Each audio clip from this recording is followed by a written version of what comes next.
This afternoon's game features the #1 ranked William Penn University Statesmen and your Pioneers.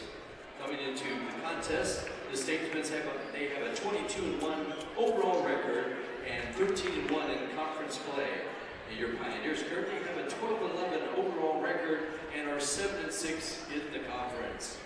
Now everyone please stand for the opening invocation by former team chaplain and basketball alum Dr. Jim Edlin, and then remain standing for the national anthem sang by Lamar.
Today's starting lineups, first for William Penn.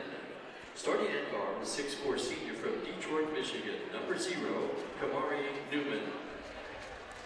At the other guard, 6'1" sophomore from St. Louis, Missouri, number 5, Chance Russo.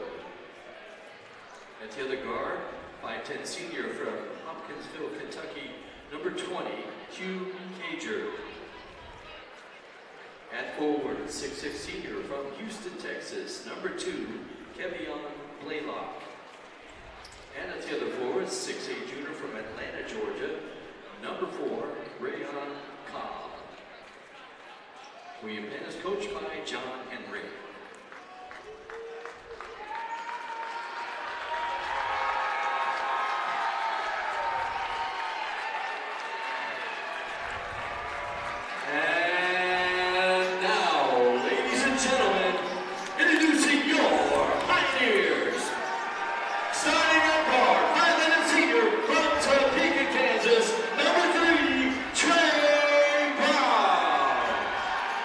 And the other guard, 6'5" junior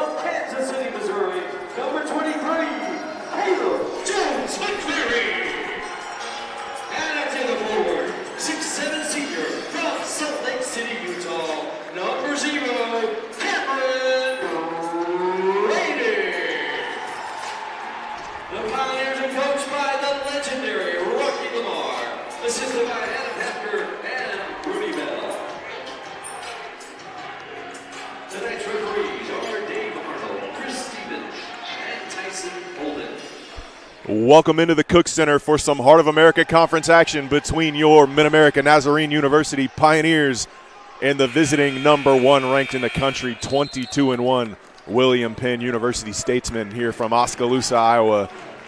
Heck of a crowd we've got in the Cook Center tonight, as we've got a Mid-America Basketball Alumni Night on hand to celebrate Coach Rocky Lamar's 800th victory a week ago. And this place has some serious energy in it. We've got a full student section. Both sides are packed. The upstairs has fans almost all the way to the top. And they're going to see some big-time college basketball players here tonight. And Jake Alexander off the tip is going to dunk it home. Caleb Jones-McCrary wins the tip, and Alexander with the slam gives the Pioneers a 2-0 lead early against the number 1 ranked team in the country. And Chance Crusoe comes off a ball screen, and he finds Heart of America Conference Player of the Year, first-team All-American Kavion Blaylock, who fed the post to Rayon Cobb, and Cobb goes right to work for the bucket over his left shoulder, 2-2. As this is going to be a high-scoring action first half and probably entire game as the Statesmen. Newman 2 for 2. Glances over at the student section as if to say, you think that bothers me? Played Division I basketball, All-American. I'm going to knock down free throws. That doesn't bother me. Lets them know about it. William Penn leads 8-4. Trey Brown, guarded by Cager, brings it across half court, gets the Pioneers set up in their half court offense. Ball moving side to side. Going to be a high ball screen from Cam Brady here. Oh, he comes off a back screen from Anthony Brown all the way into the post. Shot fake, step through. His shot was blocked by Rayon Cobb, and Cobb got his own rebound. Got to Cager. Cager push, Euro step. His shot thrown into the third row by Caleb Jones-McCrary. Said you'll absolutely get nothing at the rim. Now Q Cager may be the fastest guy in the NAI. I mean, he is lightning quick from end to end. Doesn't shoot it well from the perimeter, but when he gets into the paint, man, he is so fast with the basketball. But Jones-McCrary caught up to him that time and blocked that wild layup attempt out of bounds in the corner, but William Penn keeps possession. And they go inside to Blaylock, guarded by Jones-McCrary. He's drawn the toughest matchup that you can get. Blaylock drew a double team, kicked it out to Crusoe, and Chance Crusoe knocks down the three. Crusoe, another guard who's extremely athletic, a great on-ball defender. I mean, maybe the best on-ball defender in the country. And not known for his three-point shooting, but knocks one down there, and that's a huge lift for the William Penn offense if he's going to make jump shots. Anthony Brown in the paint, floater, too strong. Rebound Cager. William Penn off and running. That's what they do. They play fast. Blaylock in the corner. Shot fake. Gets into the paint. Stripped away. Anthony Brown comes away with it. Pioneers have numbers. Cam Brady ahead of the field. Pass was deflected by Kamari Newman. Good transition defense. Pioneers keep it baseline underneath. I don't know if I'm going to be able to catch my breath up here. I got to scream just to get over the crowd noise.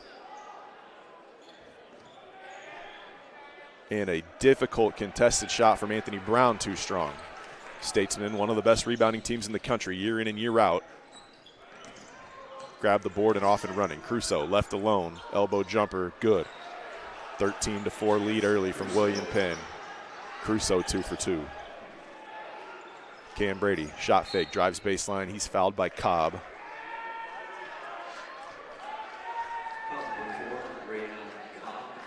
This William Penn team is unique in the sense that they are always incredibly talented. They always play really fast. They always score a ton of points. But this group has been together for a couple of years now. Now, Cobb is a new addition, but the other 4 starters out there have played together for multiple seasons now.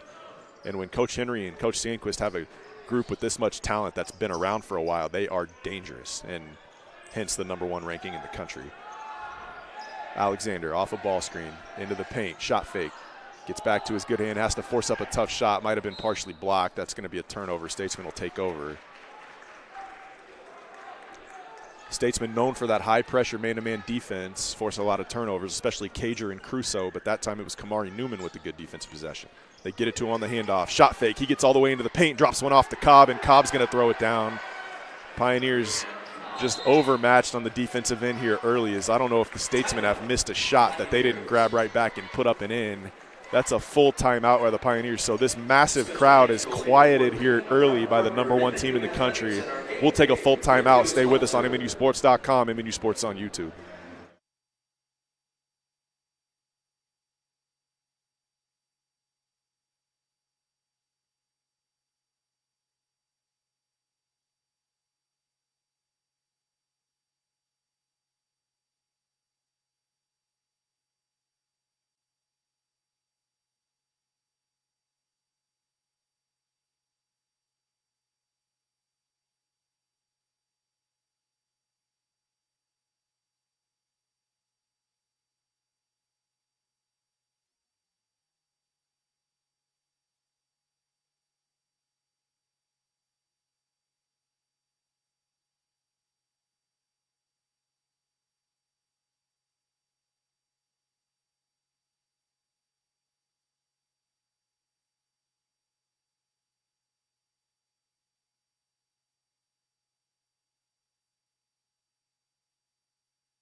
Remember to use that live chat feature on the YouTube live chat, whether you're tuning in from Oskaloosa or got a player on William Penn that you're supporting or a Pioneer alum supporting Coach Lamar and our group.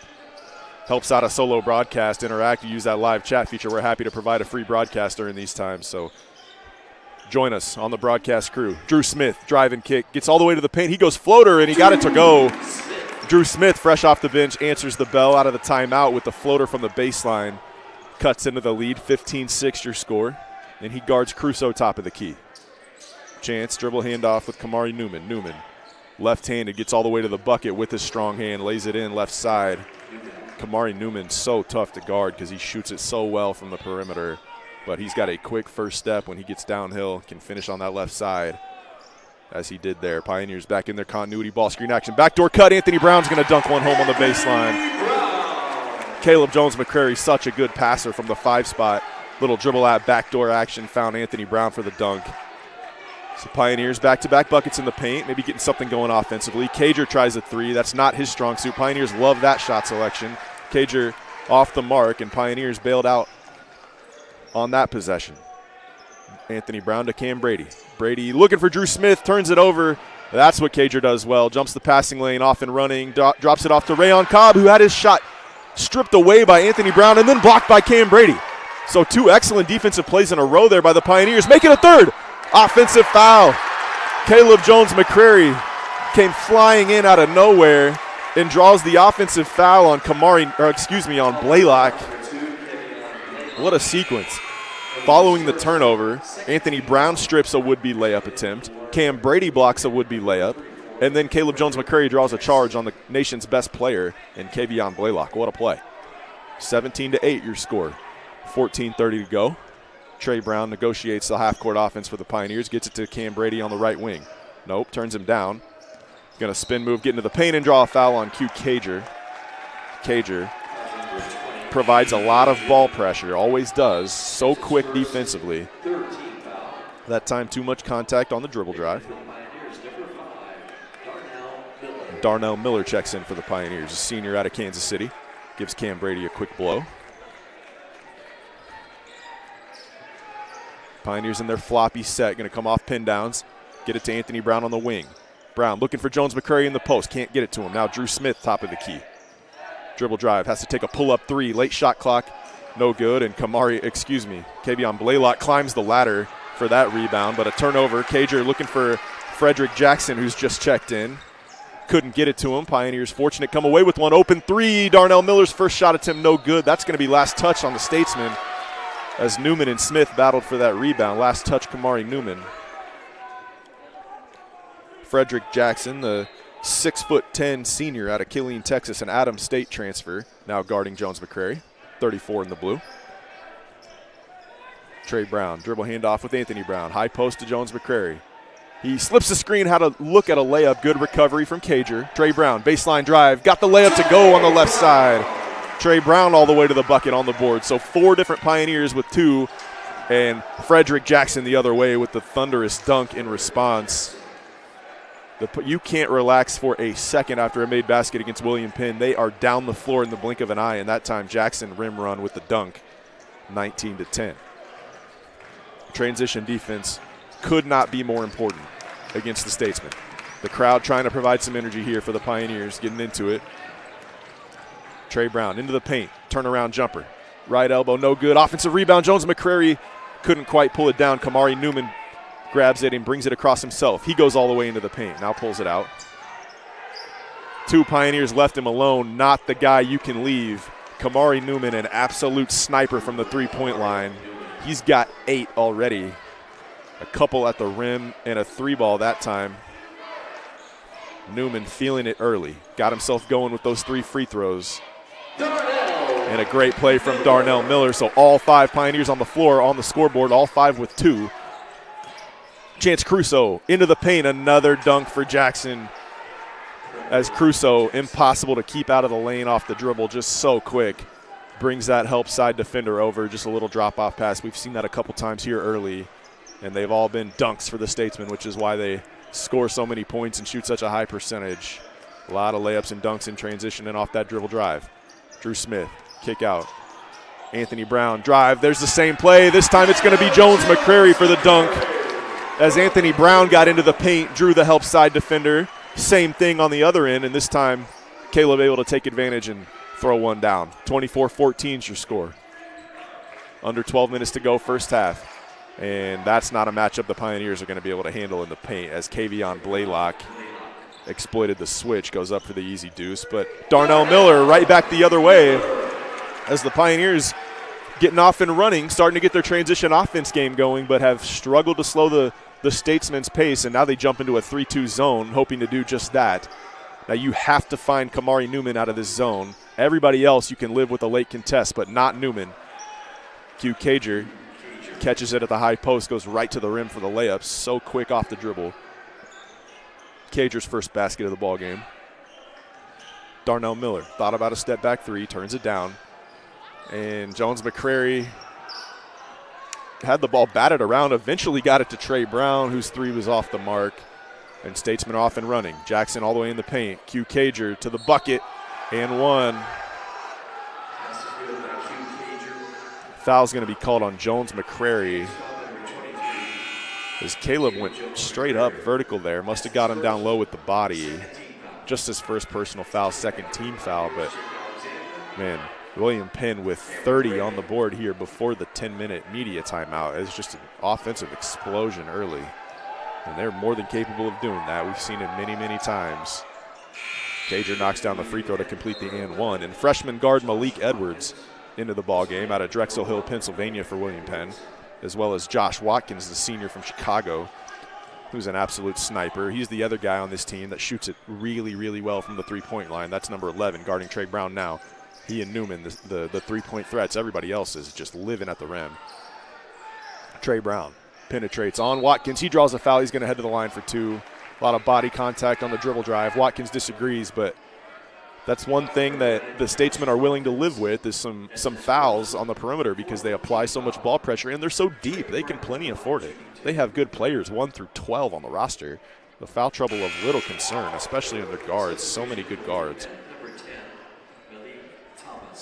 And right on cue, another one checks into the ball game, senior Malik Thomas. And it's great to see Malik back on the floor. He's missed a couple of seasons, at least last year, maybe 2, because he had some issues with concussions prior.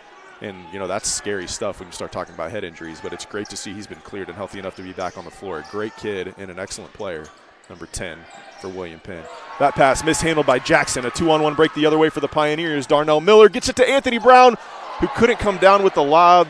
Had to throw up a difficult shot before he came down and would have been out of bounds. Cam Brady was able to get a piece of it, and Pioneers are going to keep possession underneath. Got to capitalize on transition opportunities against a team as good as this William Penn club. Trey Brown inbounds to Cam Brady. Brady to Alexander. Jake isolated on the left wing. Now gets a ball screen from Brady. Swings to Anthony Brown right side. Anthony Brown guarded by Crusoe. Crossover to the bucket. Layup's good and one. That is a tough finish from Anthony Brown, deep in his bag. The one-hand scoop shot layup with the contact, plus the harm. So Crusoe picks up a personal foul, and that's going to send us to the under 10 media timeout. So 9:58 on the clock. Anthony Brown will shoot the and one free throw when we come back after this. MNUsports.com, MNU Sports on YouTube.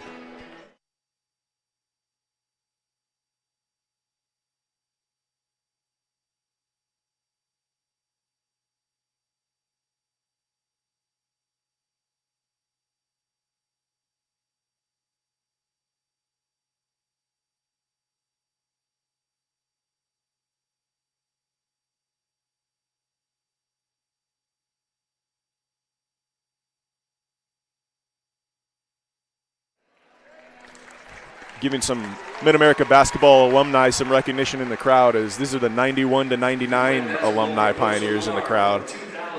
2009, would you please stand? And now recognizing Pioneer men's basketball players from 2000 to 2009. Those guys enjoyed a lot of success, including, just 5 Final Fours and a national championship in 2007. From 2010 to 2022, please stand.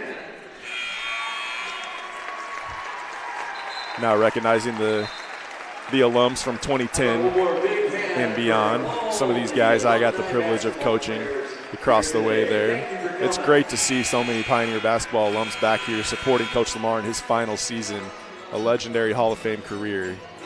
And nice to see all these guys back in support of the current group. Some Pioneers legends here today. Dan Fleming, Danny Hawkins, Adam Hepker, of course, on the sidelines. You know, Jacob French, Connor Langer, these guys were unbelievable basketball players. I'd put those 5 guys on the court right now against either one of these groups and take my chances.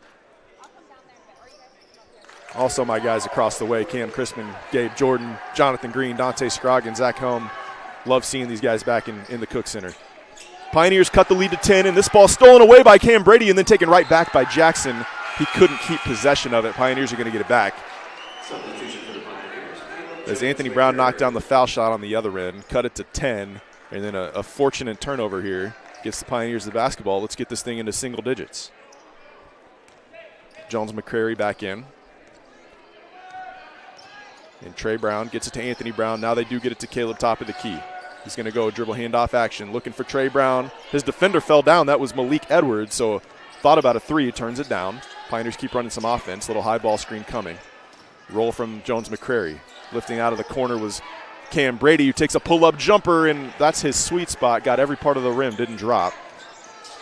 It's an excellent shot for Cam Brady. He shoots a high percentage in that mid-range area. Edwards, step back 3. No good. Good defense from Jones McCrary, who comes up with the rebound on the long miss. Trey Brown, full court pass. Alexander baseline run, little layup over the rim. Pioneers off and running. Cut this thing to 8. Alexander's got 4. Another assist for Trey Brown, the conference's leading assist man a year ago. Pioneers having some success after moving to this 3-2 zone.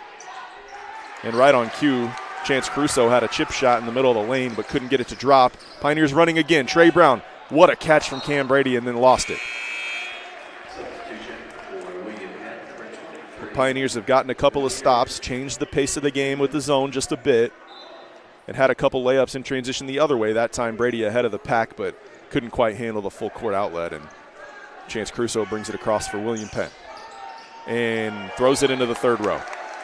Fortunate for the Pioneers, as I believe that was Malik Thomas. It was standing there in the corner, and that's who Caruso was intending that pass to target, but just miscommunication.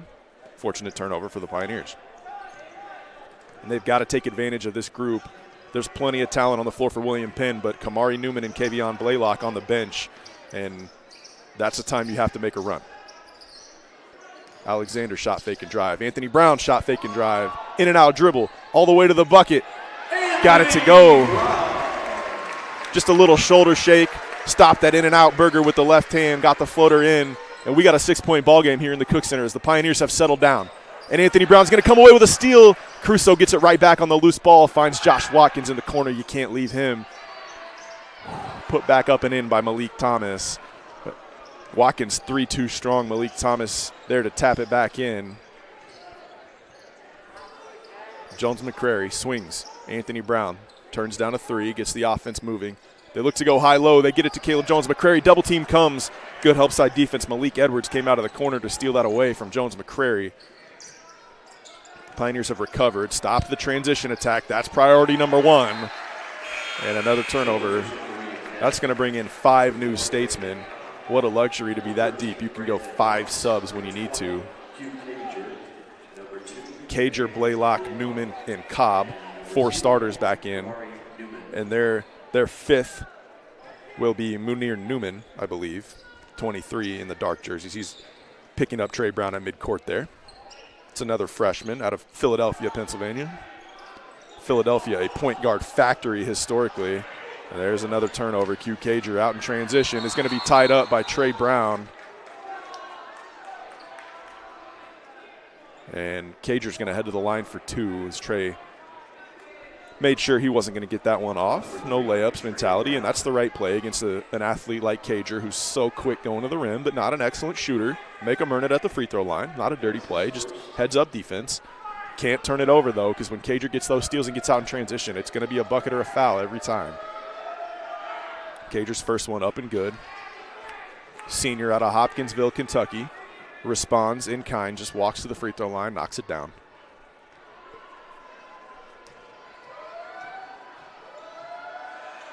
Q Cager, free throw number 2, got them both. 10-point lead again for William Penn. So full court pressure on Trey Brown causes a lot of fatigue. He's really the only point guard on the roster for the Pioneers, so Anthony Brown relieving some of those ball handling duties here. Brings it up, gets it to Cam Brady, top of the key. Brady swings it to Alexander. Alexander off the ball screen, nothing doing. Excellent on-ball defense from William Penn here. Now Trey Brown, pick and pop three. Cam Brady on the wing. Looked good the whole way, too strong. Bounces over the glass. It's a good look for the Pioneers. Run some offense. Got a clean look at three from a good shooter. Can't panic about those possessions. They just have to eliminate the turnovers. Cager walks it across midcourt, gets it to Kamari Newman. Newman has it top of the key, going to use a ball screen against the zone. Gets it to Cager, full head of steam, downhill, dribble drive. Now he swings to Newman. Munir Newman, that is.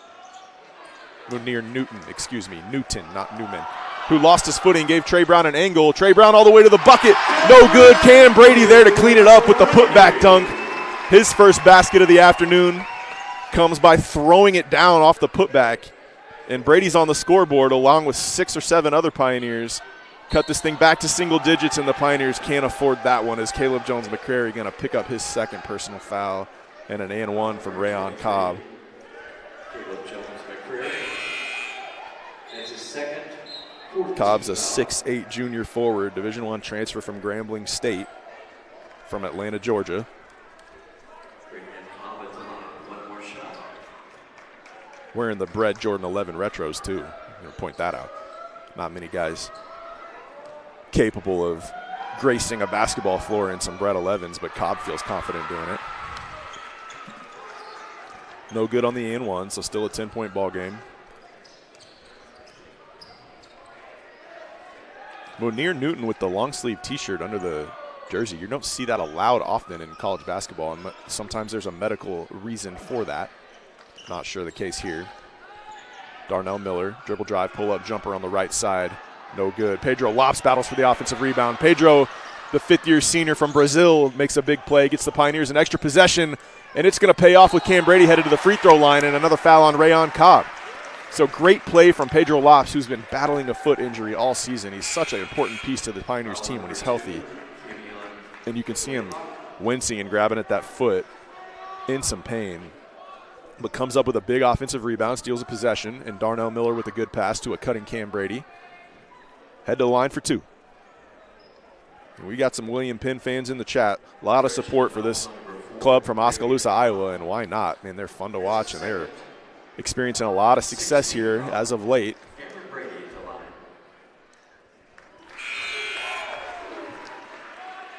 Substitution moving in, number 23, Munir Newton. And Munir Newton checks right back in after taking a quick seat to give Rayon Cobb a blow after picking up a foul. And Cam Brady 1 for 2 at the line. And Kamari Newman brings it across, gets it to Kevion Blaylock. Blaylock to Newman, and Q Cager in the paint, right to the cup. Left-handed layup up and good. Cager's got 9 already here in the first. Such a big piece for William Penn with his experience and athleticism at the guard spot. He missed several games early. And Trey Brown knocks down a 3 on the left wing. Makes this an 8-point ball game. Coach Lamar was begging for a timeout, didn't get it. And fortunate for the Pioneers that he didn't, because the Statesmen turn it over in transition.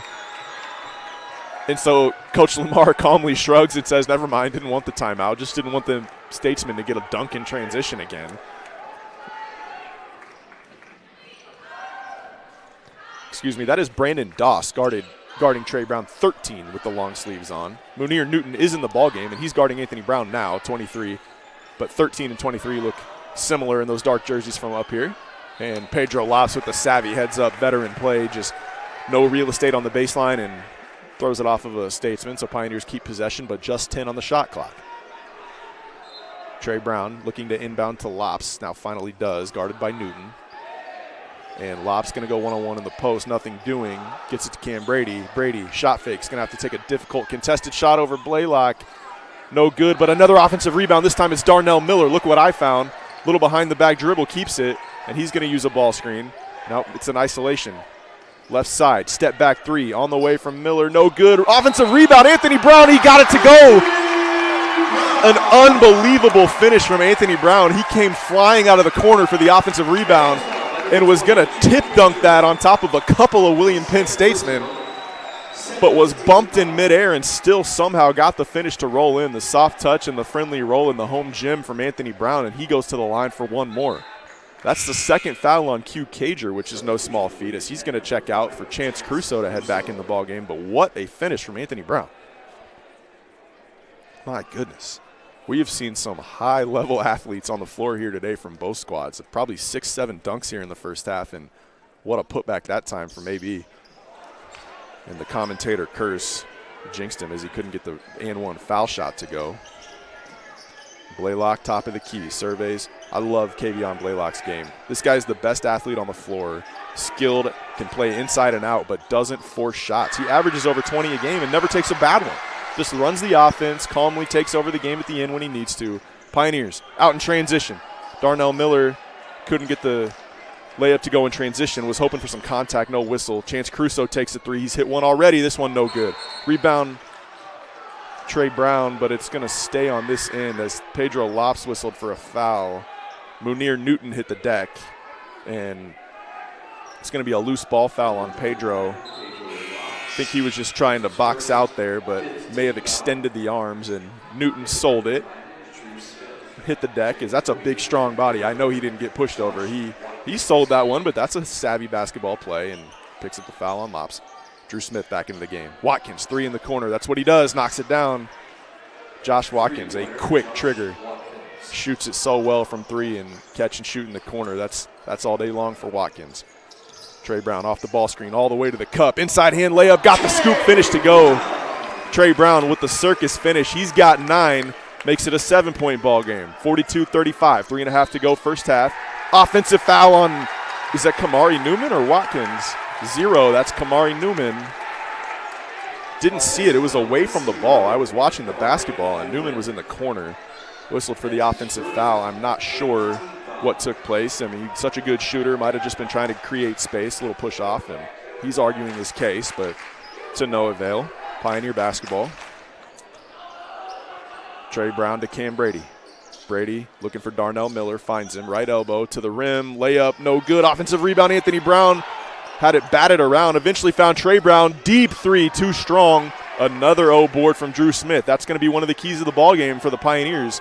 A tough first shot defense from William Penn, but they do give up some offensive rebounds, and their only loss this year. Gave up a bunch to Central Methodist and was out rebounded. Cam Brady able to take advantage that time. Gets it to go off the glass on the right block, and we got a 5-point game here in the Cook Center.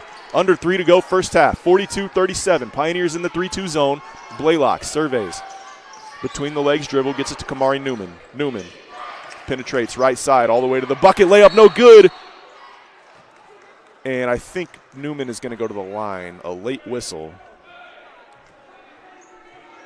Yeah, and they're going to get Darnell Miller for a blocking foul, and so Kamari Newman's going to head to the free throw line. And I think that's the right call because he was inside the restricted area. So if you have a secondary defender, not the guy guarding the ball, but a player coming over and helps side, and he's inside of that blue semicircle, the restricted area, that player has to jump or it's an automatic foul if there's contact. Because you cannot take a charge in that area. And he didn't. He just stood vertically. But the defender, by rule, has to jump vertically if you're inside that area. Otherwise, it's a foul. So correct call by the officials. And no harm done as Newman uncharacteristically missed the first foul shot. Does knock down the second. 6-point lead, 2.5 to play first half. Trey Brown directing traffic, having to scream his play calls. It's loud in here. Cam Brady goes dribble handoff, Anthony Brown. Alexander looking for Drew Smith, finds him, left wing guarded by Newman.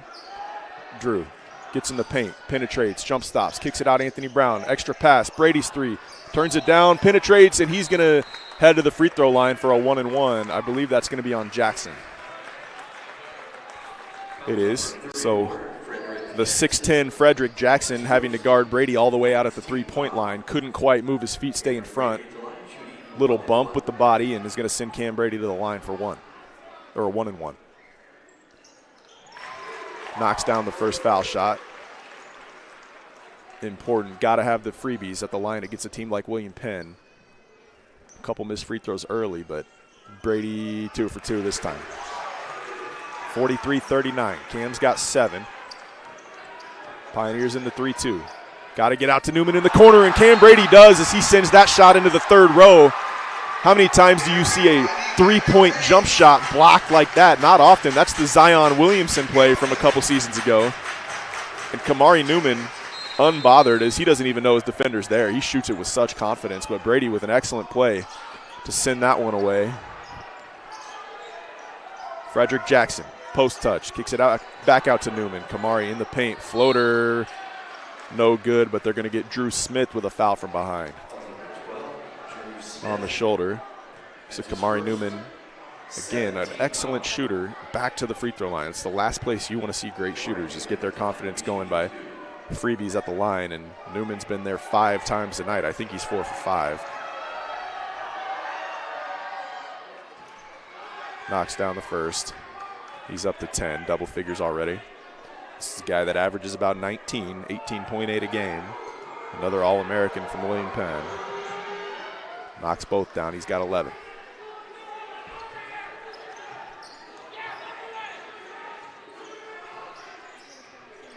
Trey Brown guarded by Watkins. Use a ball screen from Brady. Little back screen from Anthony Brown. Looking for a lob, not there. And Trey Brown in the paint. Jump stop. Finds Cam Brady, top of the key. His jumper no good. That's a spot he's comfortable shooting from. Just left it short that time. And Blaylock brings it across for William Penn. Pioneers have done an excellent job on Blaylock since the early on possession where he knocks down the open three. Has been quiet offensively. Just hasn't forced any difficult shots. He hasn't needed to as William Penn's been out in transition. Anthony Brown to the bucket. His floater no good. This time offensive rebound opportunity not there as Watkins comes down with it. He's going to turn it over. Josh Watkins pleading that was poked away from behind. It wasn't. He just lost his handle. Officials correctly say turnover, Pioneer basketball. And Trey Brown's going to push. Thought the Statesmen had their back turned, pleading their case with the official, but they recover. And Anthony Brown into Cam Brady, guarded by the 6'4", shorter Watkins. Extra pass, finds Drew Smith in the corner. It's going to be a turnover. Smith mishandled it, and you're going to call him for a traveling violation. And Coach John Henry from William Penn wants to talk things over, so we'll take a full timeout. 55 seconds to go in the first half, 45-39. We'll be back in 1 minute, MNUsports.com.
Action set to resume, 55 seconds to go, first half. Pioneers have, for the most part, survived an unbelievably hot start from William Penn and 2 quick fouls on Caleb Jones-McCrary, who's so important against the William Penn team with this much size and athleticism.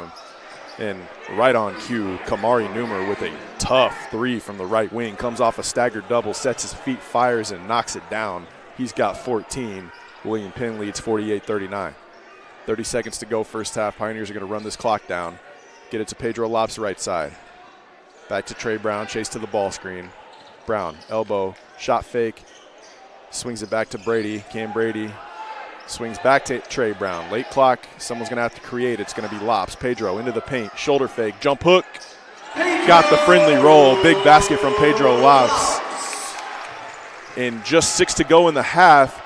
Chance Crusoe going to penetrate. He finds Kamari Newman. He's got an open three after a shot fake. Finds Crusoe, top of the key. He got it off. Good if it goes. And excellent job by the Pioneers to run bodies at Kamari Newman, who you cannot give another field goal attempt and force the extra pass. So it's going to be just a 7-point lead here for William Penn after an unbelievable start. I believe it was 15-4 to begin this one. And Pioneers able to stop the bleeding. 48-41 your score at the half. And stay with us, as at halftime there's going to be some recognition of some former Pioneers and auctionings going on. And during that time I'll narrate you through it, but we'll be back in about 15 minutes, bring you second half of action and stats from the first half. Great matchup between the number 1 team in the country and your Mid-America Nazarene Pioneers. MNUsports.com, MNU Sports on YouTube.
now for round 3. All right, everybody give it up here. Go ahead.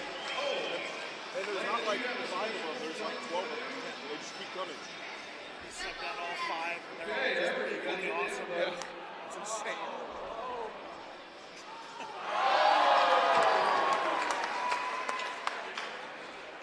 Mike's hot, by the way.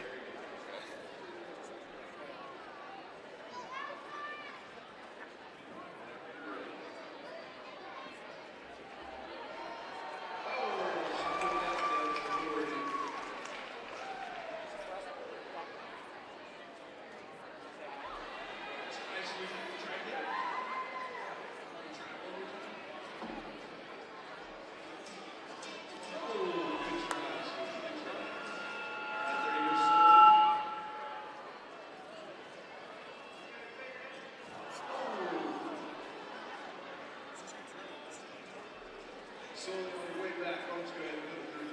So go ahead and put it through. There you go. There you go. All right, now we're down to our last number.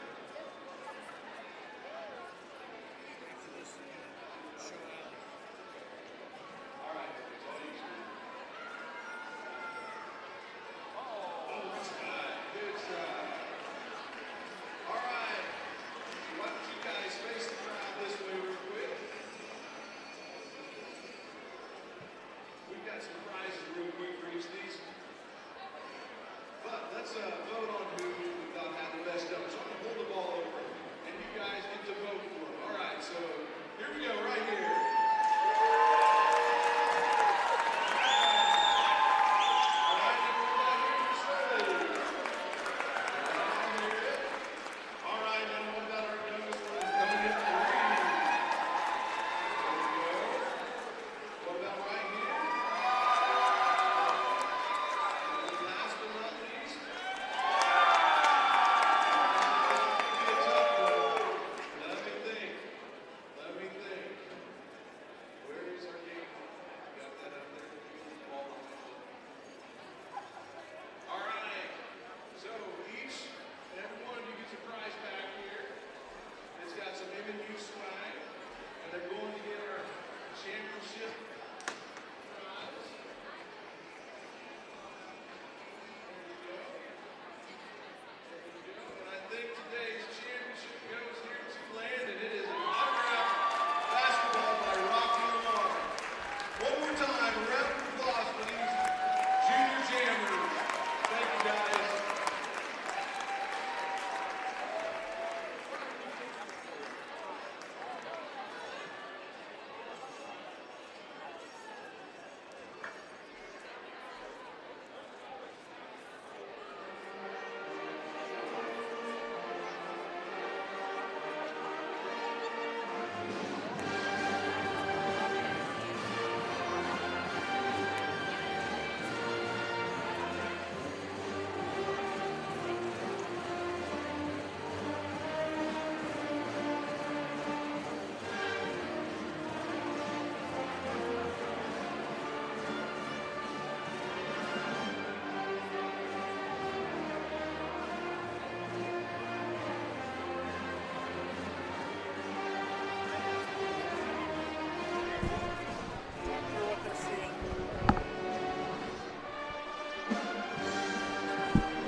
Taking you through a little bit of Pioneer men's basketball history, showing some of Rocky Lamar's achievements as well as some of his guys that are back in the Cook Center today supporting the current players, but really trying to give Coach Lamar a special send-off as this is his final season, as he announced earlier on. And taking a look at some of the Final Four teams, as there's been plenty of those. Those big pictures are all 7 of them are Pioneers teams that finished in the Final Four. 2 of them in the national title game. That's the 2001 group and the 2007 group. And, of course, the Big Red Banner, the 2007 national championship team. And a whole bunch of those guys back here in the Cook Center today, including, of course, the nation's most valuable player and the tournament's most valuable player, Adam Hepker, who's the current assistant coach for Rocky Lamar and will take over the program come the spring when Coach Lamar finally hangs it up at the end of this season, his 36th, and one that's amassed so much success. And there's Coach Hepker right there as a player, a 3-time All-American. But as well as some of his teammates on that national title team. Danny Hawkins, a 3-time All-American who played in 4 Final Fours. The 6'5" center, essentially, could score it at will in the paint on those groups, and that's Danny right there. Back here in action, as well as David Peterson, Coach Peterson's son. Both of the Peterson kids came through and played for Coach Lamar in the early 2000s and had a lot of success. Just great basketball players and great people. Successful post-career as well. Adam Oots here from the 2001 team, on the team that made the national title game. And, of course, Coach Keeley was a longtime player, 4-year point guard starter and All-American and Heart of American Conference Player of the Year, and then assistant coach here for many years on some successful teams, as well as now a head coach at Ottawa University in Phoenix, Arizona. And so not here today as they have a game themselves out in California, but pictured in some of those Final Four teams, both as a player and a coach. So some special people, special memories for a basketball program with a lot of tradition, a lot of winning, and all of it done at the helm of head coach Rocky Lamar. So a special day for him, having so many alums back in the building in a special environment, to have such a great crowd and against such a great opponent in the #1 team in the country, William Penn University. So we'll be back, 4 minutes left at halftime. Hope you guys enjoyed the halftime, and a little tribute to Coach Lamar. We love you, Coach, and let's have a great second half.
So we're set for second half of action between number 1 ranked William Penn University and your Mid-America Nazarene University Pioneers, and William Penn with a 48-41 lead coming out of the half, and it will be their basketball to get things started here in the second as first team All-American and Hart Player of the Year, Kevion Blaylock, inbounds to Trance Crusoe.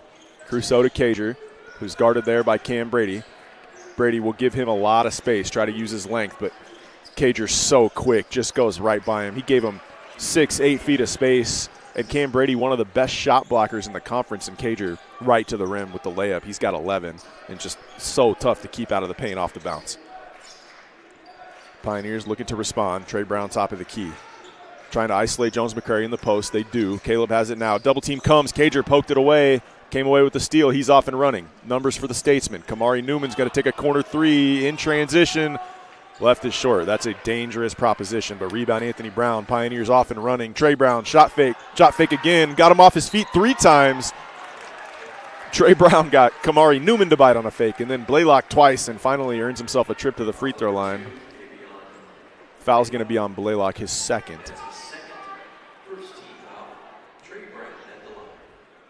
Trey Brown walks to the line, knocks down the first.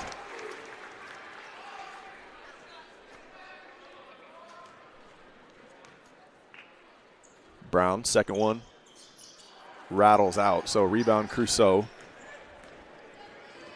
Crusoe just a sophomore, although he's been there for, this is his 3rd season because that COVID year. And so Crusoe was an impressive player as a freshman, and he's gotten better and better offensively. I think he's the best on-ball defender in the country. He's excellent on-ball defensively. It's number 5 in the Blues. Trey Brown comes off the ball screen from Newman. Throws it back to Jones McCrary.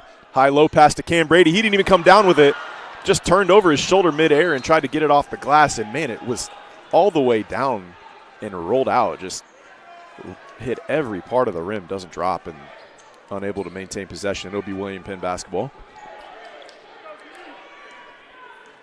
And Newman, who's typically a 2-guard, a scorer, brings it across in a little bit of a point guard role. Comes off a step-up ball screen, takes a pull-up 3, too strong. And Trey Brown, battling for the rebound, has to throw it all the way to midcourt to avoid going out of bounds, but saved there by Q Cager. And referees stopped action to reset the shot clock to 30, because typically on an offensive rebound it resets to 20. But they're saying Trey Brown had possession on the rebound and threw it to midcourt, and so that wasn't a rebound at half court by Cager. It's actually a steal on a change of possession. So a fresh shot clock, and they'll have a full, well, 27 now, but it was a full 30. Crusoe, left side, looking for Blaylock in the paint. Couldn't get it to him. Kamari Newman drops one off to Rayon Cobb for the dunk. Half-court execution from William Penn here in the first half, or early in the second half. Pioneers looking to answer. Jones McCrary one-on-one in the post. They like that matchup, and Jones McCrary gets a drop step, had an easy one, just couldn't get the bounce. Credit Rayon Cobb for holding his ground, but Jones McCrary got all the way to the rim, got right where he wanted, and just an unfriendly bounce that time. Pioneers need to string some stops together here if they're going to cut into this lead. Newman again off the ball screen, going left, gets downhill, floater off the glass, got it.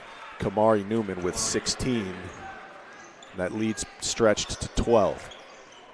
Trey Brown operates off the ball screen from Brady. Cam rolls to the bucket, gets a switch, so he's got a 5'10", but feisty Q Cager on him, and Cam just turns over his shoulder, shoots right over the top, and gets the friendly bounce.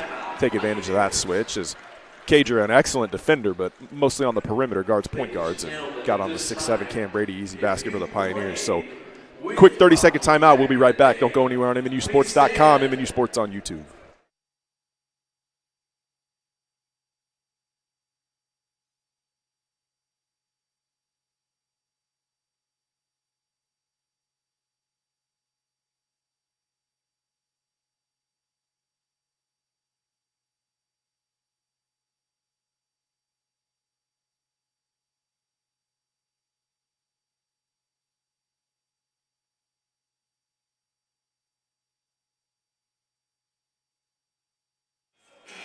And shout out to Kayla Sandquist and the Sandquist family as Coach Blake Sandquist, the associate head coach for William Penn, of course, with John Henry, who's been just excellent in their time here and so much success from the William Penn program and always first class. and congratulating Coach Rocky Lamar on such a historic career. 800 victory, 7 Final Four career, and coming to a close here this spring, but not done yet as they've got a few games left in them. Pioneers battling with the #1 ranked team in the country. Cager has it right block. He finds an open Kamari Newman left wing, and that's trouble, but no good this time. Cam Brady comes down with the rebound. Anthony Brown brings it across, uses a ball screen from Jones McCrary, now finds him on the roll. Caleb, right side, got the layup to go this time. That was a tougher finish than the first one, but he gets this one to drop, and Caleb's got 6 on the good finish out of the pick and roll from Anthony Brown.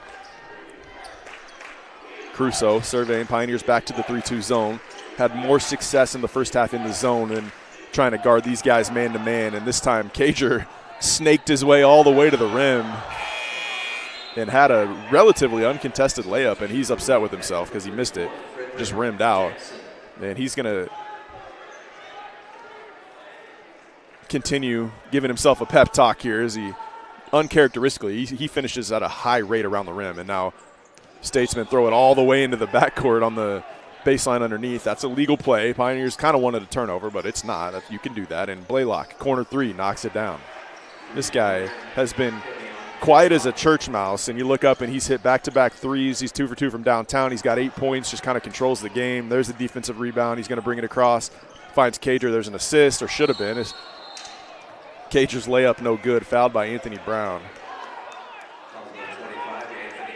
But just to complete the thought on Blaylock, I mean, we're talking about a guy who is the Conference Player of the Year, a first-team All-American, averages over 20 points a game, almost 21 points a game, shoots 59% from the floor, over 10 rebounds a game, and just out there controlling the tempo, doesn't come down and take contested shots, isn't looking for his shot. It just comes to him because he's such a good athlete. I mean, the poise that he plays with is spectacular for a guy who averages the stats that he does. Can't be overstated. And Q Cager 0 for 2 at the line, so the pep talk after the missed layup unsuccessful as he can't knock down the 2 free throws, so good foul, which saved the dunk from Jackson on the follow. And here comes Alexander looking to answer. Lost control of it, got it back. Pioneers still in their continuity wing ball screens, and they get it to Anthony Brown and Cam Brady. That's a tough 2-man game to guard. Brown in the paint, floater, contested by 3 Statesmen, which allowed Brady the offensive rebound opportunity, and Cam's going to head to the line. The Statesmen wisely giving Anthony Brown a lot of attention on that dribble drive, as Brown, Anthony, the leading scorer for the Pioneers and an All-American 2 seasons ago, and they know how good of a player he is. Showing him a lot of attention and had 3 guys contest that floater in the lane, but what that allows is an offensive rebound opportunity, and Brady took advantage, knocks down his first free throw. He's in double figures with 10. So Trey Brown and Cam Brady lead the Pioneers each with 10 points. Anthony Brown with 9. Statesman led by Kamari Newman with 16. Make it 11 for Brady. Single-digit game once more, 9 points the spread. Kamari Newman brings it across. Malik Edwards back into the ballgame for William Penn. He handles it now, swings to Watkins. So this zone, a dangerous proposition with Watkins and Newman in the game as they shoot it so well. And now you got to worry about Blaylock as he's hit 2 threes in the ballgame. They get it inside to Jackson. He goes left-handed jump hook, no good. Good defense inside from Caleb Jones McCrary. Here come the Pioneers, a chance to cut into this lead again. Trey Brown off the high ball screen, all the way to the bucket, stops, pivots, keeps his foot down, finds a cutting Cam Brady. Brady cut off by 2 Statesmen, kicks it out. Trey Brown 3, looked good all the way, couldn't get it to go, and Cam Brady draws another foul attacking the offensive glass. He has been a handful on the offensive glass today, and makes sense. Kavion Blaylock, who averages a double-double, probably leads the conference in double-doubles, but Brady right behind him as he's got a bunch of double-doubles on the season and maybe averaging one as well. I think he might average 10 rebounds. I know he averages 17 points. Trey Brown to Cam Brady, guarded there by Blaylock. Backdoor looking for Alexander. It was stolen away by Edwards, the freshman guard with quick hands. Steals it away, and he brings it across. Now finds Kamari Newman. Newman splits a double team against the zone. Drive and kick. Josh Watkins 3, knocks it down.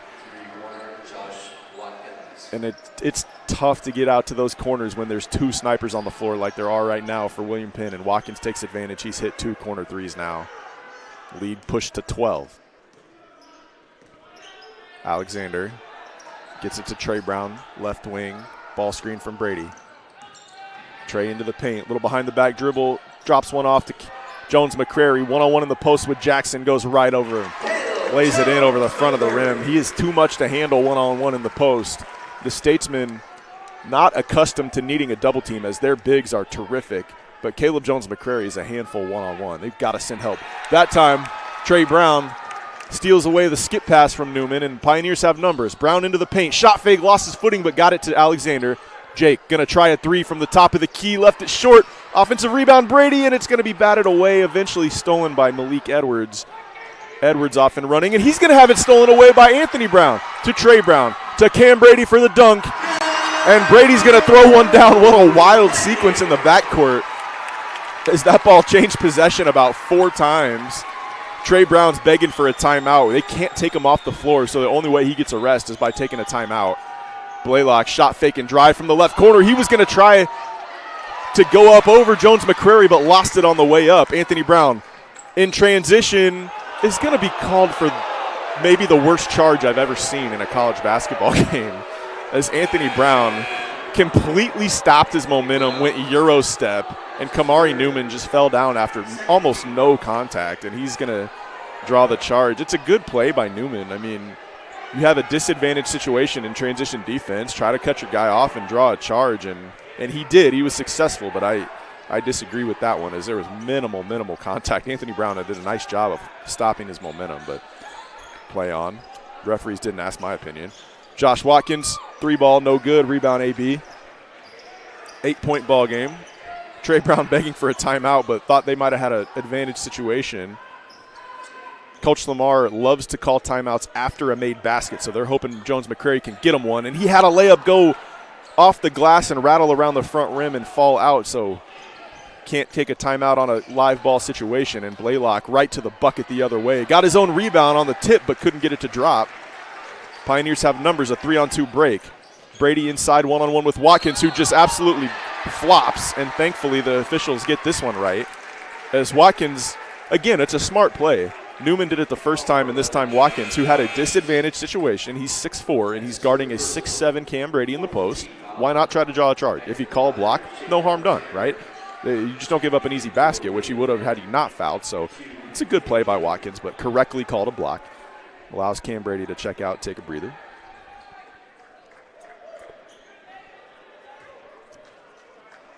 Trey Brown to inbound, gets it to Darnell Miller.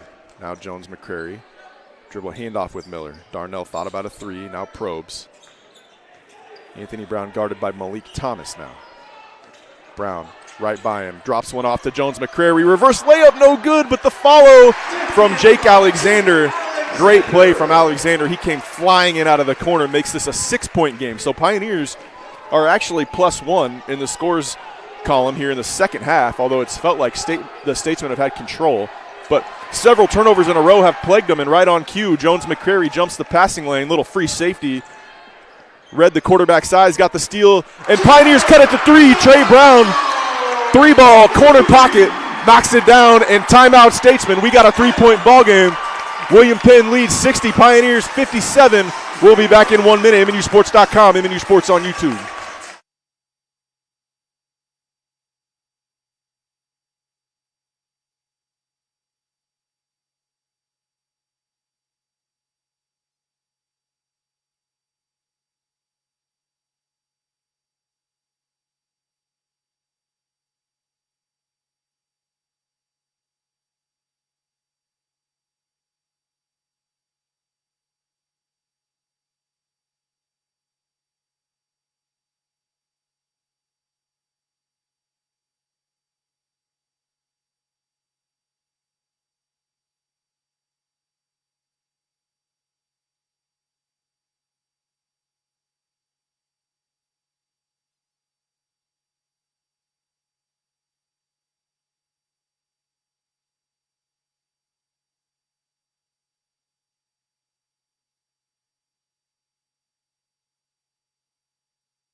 Play resumes after that full timeout from William Penn. Pioneers come out showing 3-2 zone. Q Cager brings it across the timeline. He gets a screen from Jackson. Penetrating pitch. He found Newman in the corner. Turned down the 3 and drove that time. Statesman attacking the zone off the dribble, and an air ball 3 from Kamari Newman, who was on fire to start this game, has cooled off here in the second half. Pioneer students letting him know about it. That won't bother Newman at all. I mean, this kid's seen it all, been around, played a lot of college basketball. And he guards Anthony Brown left side. Brown finds Trey Brown, top of the key, well executed, set out of the timeout. Couldn't get it to go, but there's Jake Alexander again with the offensive rebound. Steals another possession for the Pioneers. How many times have I said that today? And Darnell Miller splits a double team all the way to the rack. No good, but Caleb Jones-McCrary's there for the follow. The rim-rattling dunk from Jones-McCrary after the nifty double team split from Darnell Miller, and we got a 1-point game in the Cook Center. The crowd brought to life as this looked like it could get out of hand, as I believe William Penn stretched their lead to 16, maybe 14 here in the second half, and now it's 1. So the tide has changed. And Frederick Jackson, I thought they were going to call him for a travel. Correctly, they're going to call a foul on the Pioneers, and that's the right play, as Alexander came over and wrapped him up on the arm, which probably prevented a dunk. Now, we've seen several of those from Frederick Jackson here tonight, where gets a drop-off pass in the paint and just goes up and throws one down. So good play from Alexander to stop the layup, keep this thing at a 1-point game, set your defense. And well-executed baseline inbounds play finds Rayon Cobb under the bucket, and they're going to call a foul on Jones-McCrary, who just absolutely stood vertically. God, that's a tough call on the Pioneers. Credit Cobb, who got great position. He got all the way underneath the rim and found himself open on the baseline out of bounds play. But don't punish Jones-McCrary for that. Getting good position doesn't cause a foul.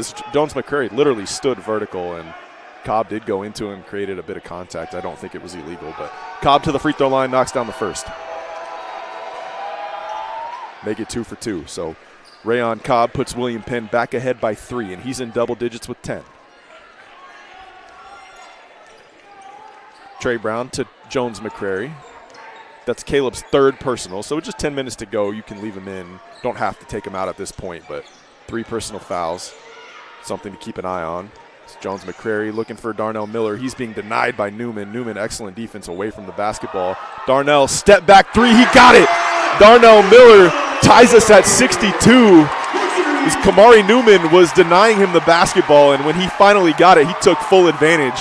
Little one dribble, step back, knocks it down, and we got ourselves a brand new game. Rayon Cobb the other way with the reverse, tried to go reverse slam, lost it on the way up, but still got the friendly roll. And Anthony Brown, full court the other way, has his catch contested by Malik Thomas, and the William Penn Statesmen are going to come away with it. And oh my goodness. Kavion Blaylock and Caleb Jones-McCrary just had a collision at the rim, and it's a foul on Jones-McCrary. It stops a highlight dunk, and Blaylock went down hard. Hopefully he's okay. I think maybe he got hit in the face. And both teams are going to head to their benches, and they're going to take a look just to make sure. I mean, I think that Jones-McCrary, who's the shot blocker, is just making a play on the basketball, but that was a hard collision. And Blaylock looks to be okay. He's up and walking off. I think he just shaken up, may have hit his head on – he may have hit his head on the rim. That's how high this guy gets up. But, I mean, a big-time athletic play by both of those guys. And when we come out of this timeout, hopefully Blaylock is all right. He looks to be okay. He'll be at the free throw line shooting 2, and that'll be the 4th personal foul on Jones-McCrary. So 1-minute timeout as well, official timeout, as the referees are taking a look at the monitor, and we'll update you when they have completed their review on MNUsports.com.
So after the review, it's just a common foul on Caleb Jones-McCrary, and I think that's the correct call. It was an unbelievable collision by two just big-time athletes, but not a dirty play, just prevented the dunk and was up there with Kavion Blaylock, and there's not a lot of guys that will jump with Kavion Blaylock.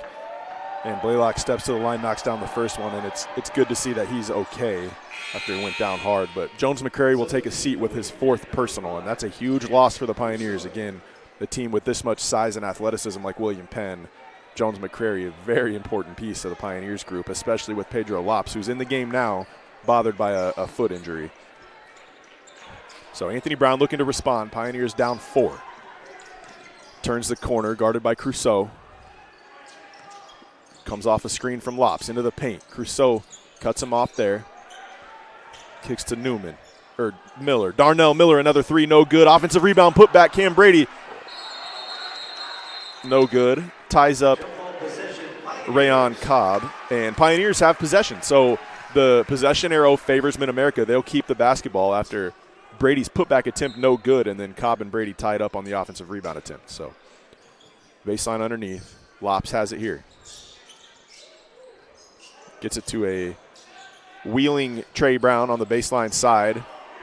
Q Cager trying to sell a couple of calls defensively, can't. And then there's a steal by Crusoe. Anthony Brown went backdoor. Chance Crusoe read it, and all the way to the bucket. Q Cager, like a hot knife through butter, just right to the bucket. So fast in transition. He's got 13.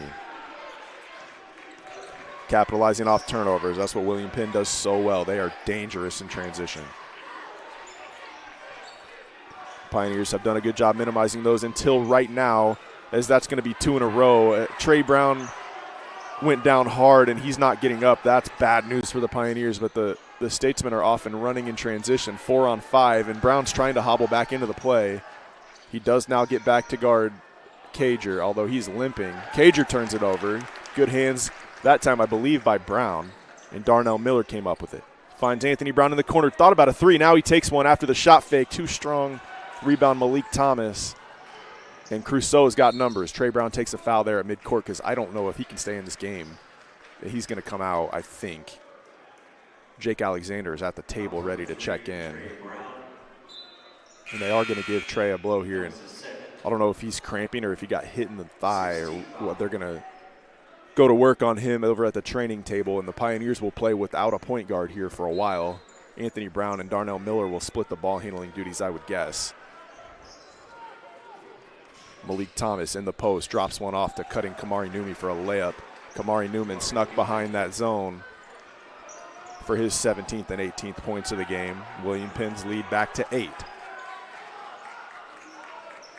Jake Alexander surveys, gets it to Pedro Lops, top of the key, who can shoot it. Doesn't shoot very often from the perimeter, but Rayon Cobb not giving him any attention at the three-point line, and maybe something the Pioneers can go to at the end of a shot clock to bail him out is a Pedro Lops 3.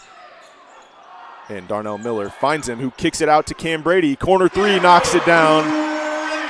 Lead cut back to 5. Big shot from Cam Brady, who's got 16. And a great extra pass from Pedro Lops. What a good passing big he is. His interior passing has got so many easy baskets for the Pioneers over the years. Results in an open 3 that time for Brady. Cager in the paint. Kept his pivot foot down. Pioneers wanted to travel, no call. Newman back to Cager in the corner. You don't have to guard him there because he can't shoot it, but he turns it over. Stepped out of bounds on the sideline. And Jones-McCrary's going to check back in. And as good of a coach as John Henry and Blake Sandquist are, I'm sure they're going to go right at him and try to get him his 5th foul. You see how Caleb plays defensively. He may be willing to give up a layup in the opportunity to stay in the ballgame and not foul out. And they're going to go to him right away as Jones-McCrary on the block right through 2 defenders, and he checks in and gets himself a bucket right off the bat, and we got a 3-point game. Well-executed set from the Pioneers. Got Caleb off of a little rip screen. He stopped right on the rim, gets an easy layup. Kamari Newman navigates at the top of the key. Now they get it to Cager in the paint. Cager right to the bucket. And that's exactly what I'm talking about. I think if that's in the first half, Jones-McCrary goes up hard trying to block that shot, willing to allow the layup so he doesn't pick up his 5th foul. But now it's a 5-point lead, and Cager's got 15. Darnell Miller off of a screen from Jones-McCrary. Advance pass to Jake Alexander, guarded by Kamari Newman. Dribble handoff with Brown. They get it high post to Cam Brady, who just face-up jumper from 17 feet, knocks it down.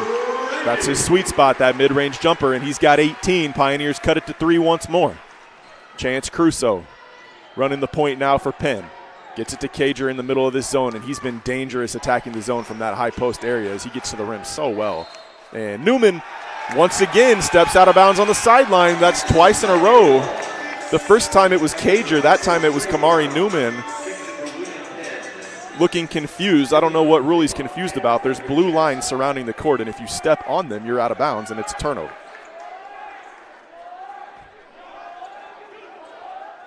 Cam Brady gets it into Trey Brown. Pioneers down by 3.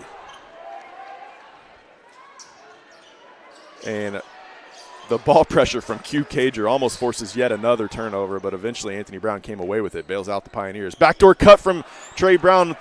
Looked like they had a layup, but Frederick Jackson with the quick hand steals it away. Good defense that time from the Statesman, and Kavion Blaylock spins baseline, drops one off to Jackson for the dunk. Big time play there, the connection from Blaylock to Jackson.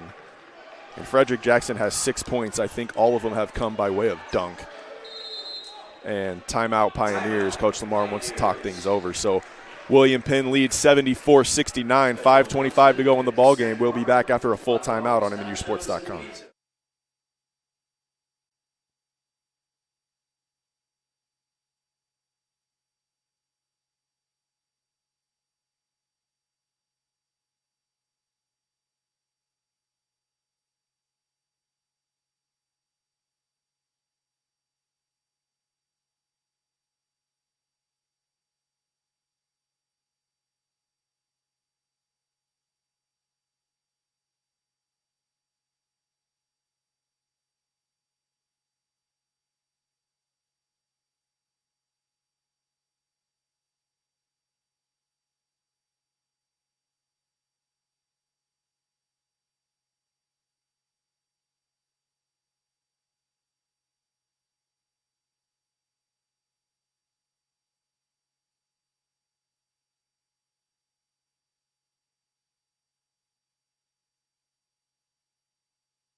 Pioneers inbounded to Trey Brown, still being hounded by Cager, top of the key, coming out of the timeout. They're looking to go to Cam Brady. He's guarded well in the post by Blaylock. Jones McCrary swings, and Trey Brown looking to turn down that ball screen and get baseline, but the quick feet of Q Cager there to cut him off. But he finds Alexander open in the corner. Good look from 3, just couldn't get it to drop, and here comes Newman in transition ahead of everybody. Got a circus shot to drop. It was well after the foul. Basket won't count, but what touch on that from Newman. And that is the 7th foul on the Pioneers, so Newman will head to the free throw line for a 1-and-1. 3rd on Trey Brown.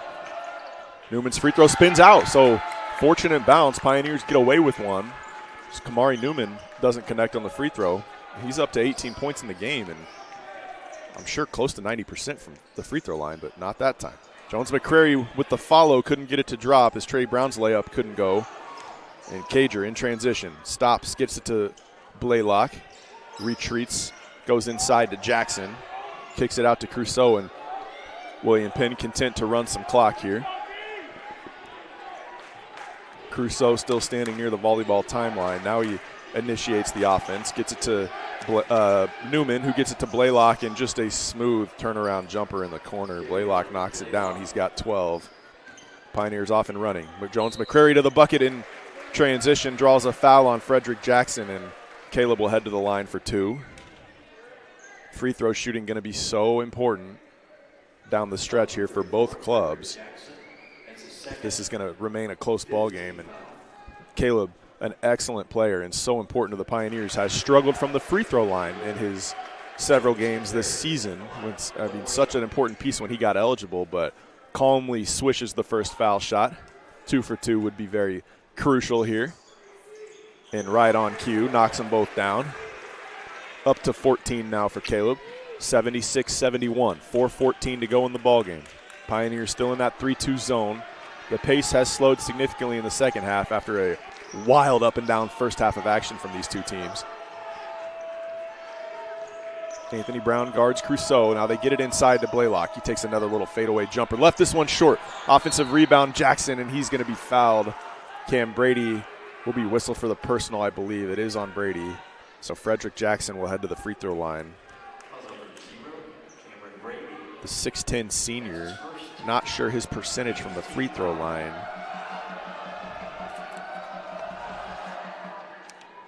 Gets the first one to drop. Just a 53.7% free throw shooter, so about a 50-50 shot at this one. Pioneers have to box out. An excellent offensive rebounder, Blaylock, there on the block. And right on cue, that one's no good, but it's pulled down by Kavion Blaylock. It's almost like I've coached against these guys.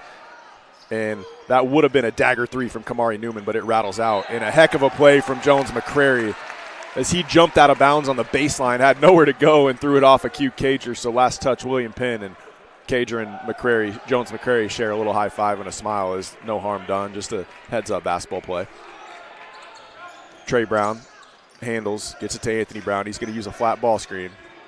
Gets downhill to his right hand all the way to the bucket. Got it to go. That is such a difficult finish from Anthony Brown, and he's in double figures with 11. We got a 4-point ball game. 3:22 to go, 4-point game. 4 Pioneers on the floor right now in double figures. And Jones McCrary's got both hands on the basketball, but last touch is going to be on Blaylock.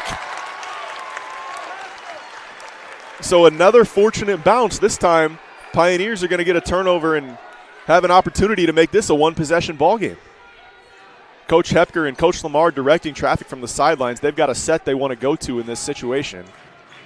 They're emptying out a side. It's going to get Cam Brady a touch at the high post. He's guarded there by Blaylock. Goes to work, right to the rim, stops, shot fake. Good defense from Blaylock. Didn't bite on any of those series of fakes from Brady, but all the way to the bucket. There's that floater from Anthony Brown, no good, and Jones McCrary right there for the offensive rebound, but couldn't secure it. Newman comes away with it. Statesman basketball, 2:39 to go. Crusoe to Cager at the high post. Cager finds Newman. Kamari Newman surveys, being guarded there by Jones McCrary. Gets it to Crusoe. Crusoe is going to be fouled and go to the free throw line.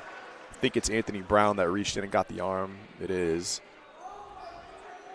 Anthony Brown's 4th personal. So now Anthony Brown and Jones McCrary on the floor with 4 personals. And Crusoe, an 86% free throw shooter, heads to the line for 2. You love to see that from your point guard. And I gave him the old commentator jinx, I guess, as he misses the first, but so important for point guards. And I know Cager and Crusoe split the point guard duties, but when you can have a point guard that handles the rock and defends as well as Crusoe, and then he can knock down free throws late in games, that's such a luxury. And he does connect on the second. So 78-73 your score, 2.5 minutes to play. Trey Brown brings it across midcourt. Receives a screen from Jones McCrary. It's the lob play. They can't get it to him, but they've got a isolated one-on-one in the post. He goes spin move on the baseline. Right to Rayon Cobb. No foul call, but Jones McCrary flexes the bicep as he runs back down the floor as he got his own offensive rebound and went right back up and in. So he's got 14. It may make it 16, and we got a 3-point ball game, 78-75, under 2 minutes to go. Crusoe tried to feed it into Cager in the post, and that's going to be a jump ball. Possession arrow is going to favor the Statesmen. I thought they might get Q Cager for a flagrant there as he threw an elbow that went up toward the head of Jones McCrary. I don't think it made contact, though, and they will pass on it. Cager is a fiery competitor. This is a guy who's been prone to calls of that nature in the past, and Pioneers are going to force a timeout from Crusoe as they try to inbound baseline underneath. So We'll be back. Don't go anywhere. We're going to have a great finish in the Cook Center. 78-75, 152 to go, MNUsports.com.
So it's going to be William Penn basketball to inbound baseline underneath. Pioneers still in a bit of a zone, but you have to match up out of the baseline inbounds because there's so many cutters coming through the middle of the lane, but they do a good job that time of only leaving Hugh Cager in the corner who doesn't shoot it from the perimeter. Now it's to Newman. They got it to Crusoe in the paint. His pass almost stolen away by Jones McCreary, but Rayon Cobb comes down with it. He doesn't know that the shot clock's about to expire. Crusoe does. And he got a little floater off right as the shot clock was about to expire, but left it short. And the Pioneers are going to take over possession with a chance to tie this game. 1:30 to go, 78-75. Trey Brown guarded by Cager at the top. They're going to get this to Anthony Brown off of a stagger. He has it here guarded by Crusoe. Uses the screen. In the paint. Floater. Got it. 1-point ball game. Anthony Brown again goes to that in-and-out dribble. Gets to his floater. He's so comfortable in that in-between area. And we got a 1-point game. The crowd is on their feet. Blaylock surveys. Now it's to Crusoe. Pioneers remain in that 3-2 zone. Kamari Newman. Between the legs, step back, thought about a three, turns it down, gets it to Crusoe in the paint. His shot's blocked by Cam Brady, rebounded by Jones McCreary. Pioneers can go 2 for 1. Anthony Brown ahead of the field, makes the catch, gets it to Cam Brady. He goes to the rim and scores and one. And one. Cam Brady through the contact. Foul on Rayon Cobb. Brady's got 20. And with 45 seconds to go in the ballgame, the Pioneers take their first lead since it was 2-0 on the dunk off of the tip play. And Brady heads to the line for one more. He knocks it down. 2-point lead, Pioneers. And they're going to stay in the zone. Coach Henry's going to take a timeout. He wants to talk things over, draw something up. Don't go anywhere. We're going to have a wild finish in the Cook Center. The Pioneers lead.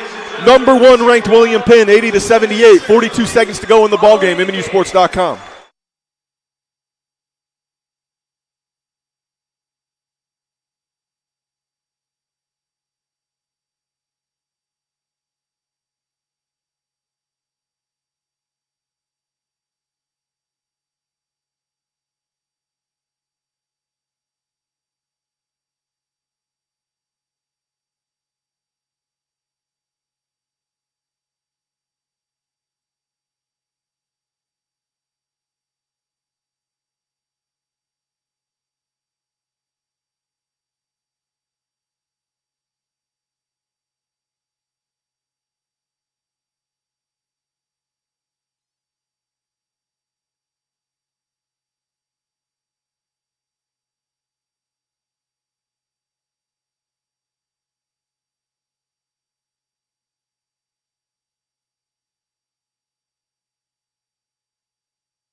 So here we go, William Penn basketball down by 2. See what they've got drawn up out of the timeout. The Pioneers look to stay in this zone. They are going to switch Anthony Brown onto Kamari Newman, top of the key. Now they have it to Blaylock, the conference player of the year, isolates. He gets all the way to the bucket, left-handed layup, no good, rebound Brady. And he's going to be fouled there by Blaylock. The shot clock is off. So this can be a 2-possession ball game if Brady can knock down these 2 free throws. As Heart of America Conference Player of the Year, Kavion Blaylock had an isolation from the top of the key.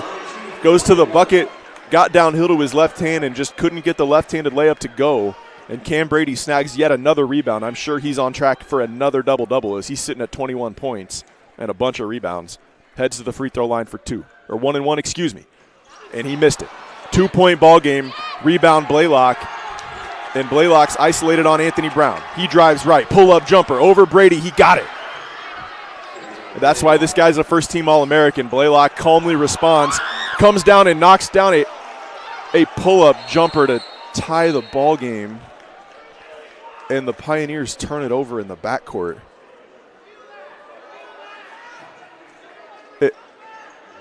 Trey Brown had to dive after a loose ball in the backcourt, and it hit the sideline out of bounds.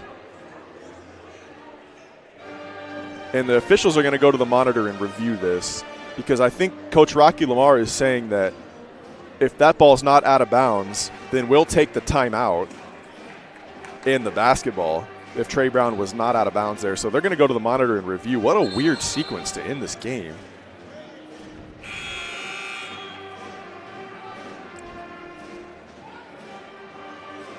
So Cam Brady misses the front end of a 1-and-1. Blaylock rebounds it, takes it coast to coast himself, hits a pull-up jumper to tie us at 80. And then a miscommunication on the inbounds leads to Trey Brown diving out of bounds to try to save the ball before it hits the sideline. And the officials are going to review this thing. And if he wasn't able to recover before it hits the sideline, it's going to be William Penn basketball with 16 seconds to go in the ballgame. So when the officials conclude this review, I'll update you. But what a wild ending here at the Cook Center. And we'll be back as soon as they finish this conference.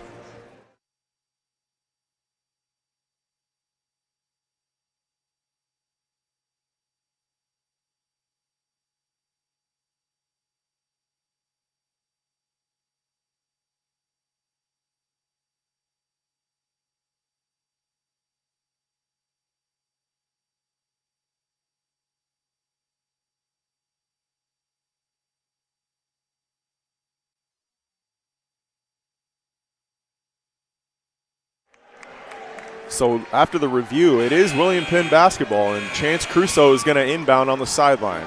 Again, just 16 seconds to go. William Penn in the double bonus.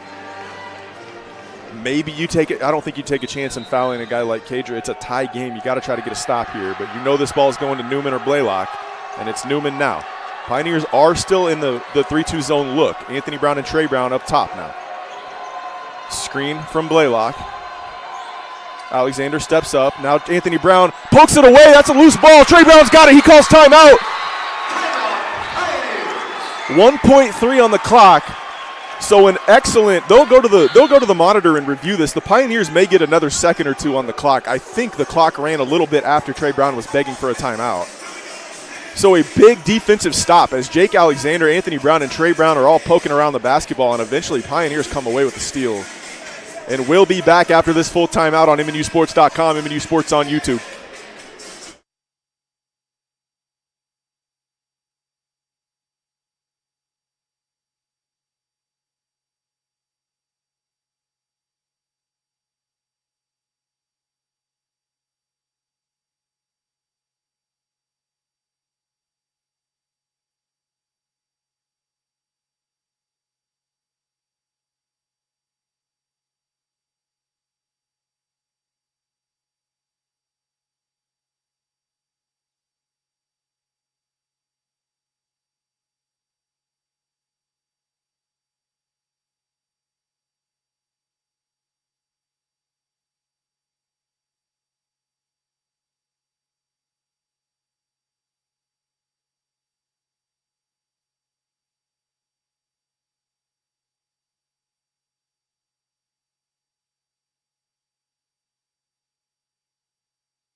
So it's going to be Pioneer basketball. They got to go almost the length of the floor, just 1.9 on the clock, and Caleb Jones-McCrary will inbound. The 6'10 arms of Frederick Jackson there contesting the pass. As there's 1.9 on the clock, plenty of time for one dribble, maybe two. They get it to Trey Brown. Shot fake. He's got a deep three on the way. It looks good, and it's just off the back rim. As Trey Brown had to heave one up from about 35 feet in front of his bench. Cager contesting and just couldn't get the Hail Mary to go down. So we got free basketball. Overtime at the Cook Center, 80-80. Number 1 ranked William Penn, and the Pioneers deadlocked. We got 5 more minutes. We'll be back in 1 minute. MNUsports.com.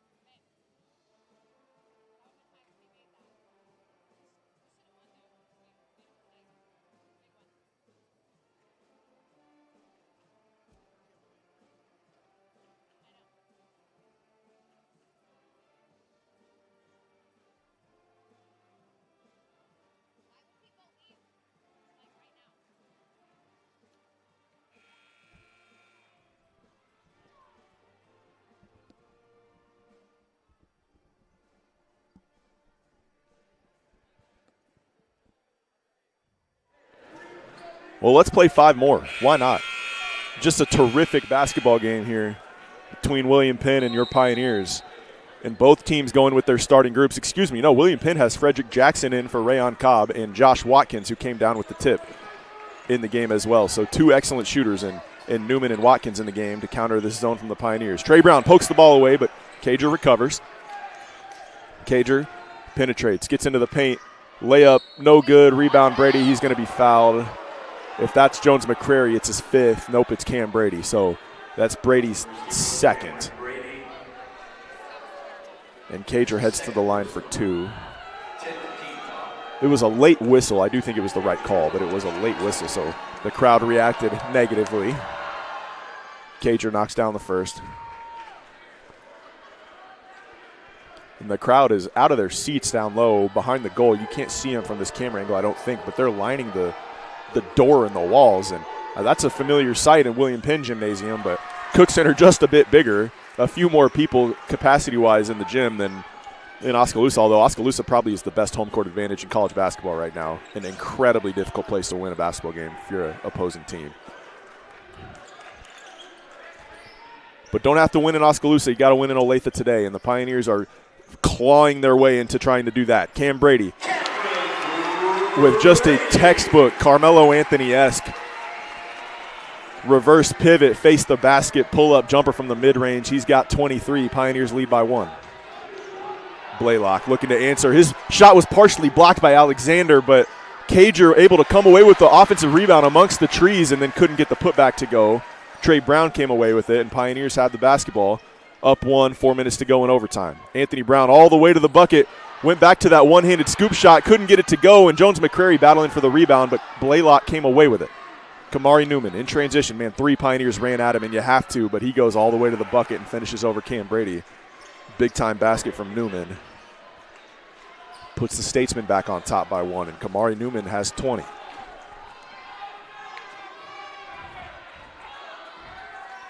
Anthony Brown left side. They're going to work it around the perimeter, get it back to Trey Brown. Trey begging for someone else to handle it for a moment so he can catch his breath. He's played all 42 minutes so far. Brady in the post. Shot fake. Going to go to the bucket and make it the free throw line as he drew a foul on Blaylock.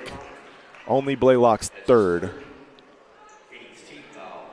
And just the 8th team foul. So although we're in overtime, William Penn still just in the single bonus. Well, Pioneers, I should say, just in the single 1-on-1 bonus on their next foul. And then after that, it'll be 2 shots all the way around. William Penn already in the double bonus. Cam Brady knocks down the foul shot. Tie ball game.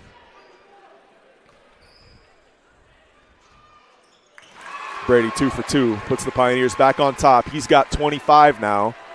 84-83 is your score.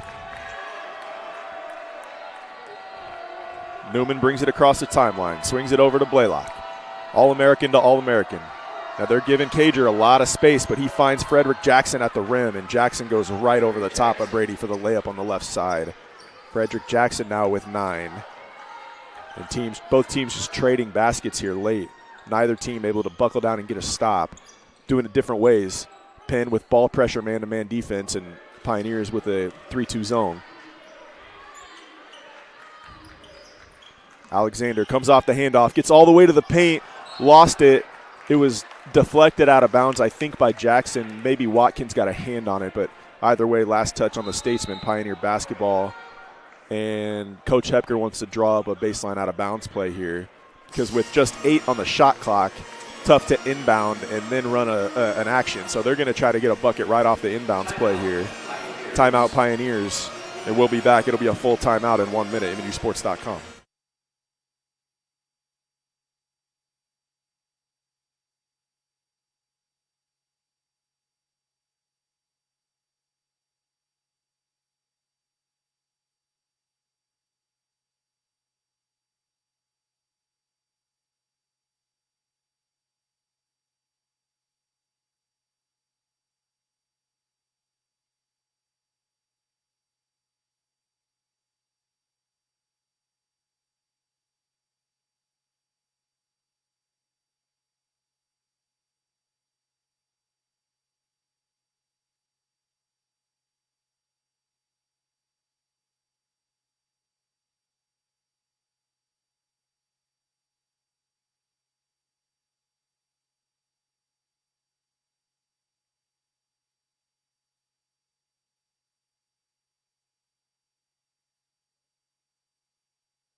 So we'll see what the Pioneers have drawn up out of the timeout on the baseline inbounds. They're going to get it to Trey Brown to inbound. He finally has to throw it in over the top to Jones McCrary. Late shot clock. He's going to have to take a jumper. He lines up a 3-ball. It's on the way. Short and bounces out. I'm sure that wasn't the play design, but good defense from the Statesman. And Jones McCrary forced to take a deep 3 at the end of the shot clock. Statesman basketball, 2:30 to go in OT. This is where the depth of the William Penn Ball Club comes into huge play because they've played 12 guys tonight. I think the Pioneers have really just played 6, a lot of minutes. A 7th has got in, but Trey Brown and Anthony Brown and Cam Brady have played a lot of minutes, and fatigue can become a factor here in overtime. Almost a steal by Brady. Newman comes away with it. He splits a double team, gets all the way into the paint, and lays it up as the clock expires. Couldn't get it to go, but Jackson came down with an offensive rebound, and Frederick Jackson went for a dunk on top of a couple of Pioneers after the offensive rebound and was unable to convert, but was fouled by Jones McCrary. That's his 5th. That was his 5th personal foul. A nice hand for Caleb Jones McCrary. And Caleb Jones McCrary exits to quite the ovation from the Pioneer crowd as he played a phenomenal game. He had 16 points, a bunch of rebounds, a couple of blocks, and the Pioneers' best option to defend some of these post players from William Penn. And so that's a huge loss, but just 2 minutes to go in the game, and Jackson's at the line. Darnell Miller checked in for the Pioneers. First free throw, no good. So the sacrificial play by Jones McCrary to put his body on the line there and take his 5th foul at least saves 1, possibly 2 points here in a 1-point game.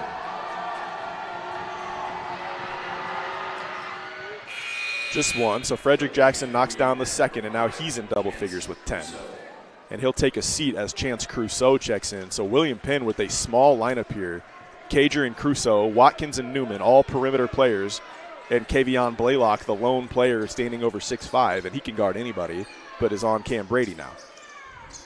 Trey Brown penetrates, gets into the paint, shot fake, step through, tried to get one off the glass to go and couldn't, but last touch is going to be by Kamari Newman, and Pioneers will keep possession on the baseline. Another chance to inbound.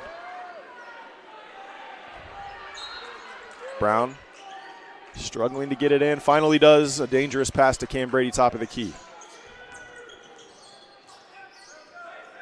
Trey Brown isolated, wants to get a screen. Now he does get it to Cam Brady at the high post. Brady isolates, almost lost it, got it back, found Jake Alexander. Alexander's going to have to make a play at the end of the clock. It was poked away, and Newman comes down with it. Kamari Newman, big defensive play that time. He's got 20 points in the ball game, but no play bigger than that one defensively as he gets the steal and the rebound. William Penn leads 86-84, 1 minute and 10 seconds to go in the ball game. And mishandled pass in the post, but he got it back and then stood up. You can't stand up. That's a travel. The Pioneers got lucky that time. Officials got it right, but Q Cager left all alone at the high post, received it, dropped it off to Blaylock. Blaylock fumbled it, had to go to the floor to pick it up, and when he stood up, that's a travel. You can't stand up without dribbling, and so correct call, turnover, and Pioneers fortunate as they could have had an easy layup that time. Find themselves down 2. Trey Brown off a screen from Brady. Running a play Coach Rocky Lamar run for years and years. He calls it me.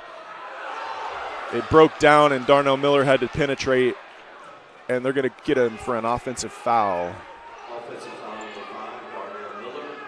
I'm not sure who slid over and took the charge, but that's a huge defensive stop for William Penn.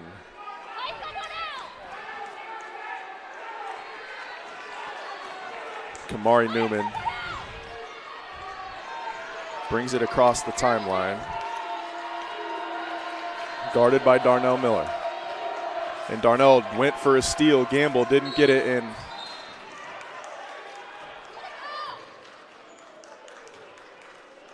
intentionally fouls Kamari Newman, which is a interesting decision as there was some time difference between the shot and game clock there. And Newman, he's missed 2 free throws tonight, but a great free throw shooter. Goes to the line and scores. That makes it a 3-point game. And a chance to make it a 2-possession game here, and does. So Newman hits both at the line. 25.5 on the clock. Pioneers down 4. They take a timeout. It's going to be just a 30-second timeout, so we got a quick break. 4-point lead, William Penn, 23.7 to go. We'll be back on MNUsports.com.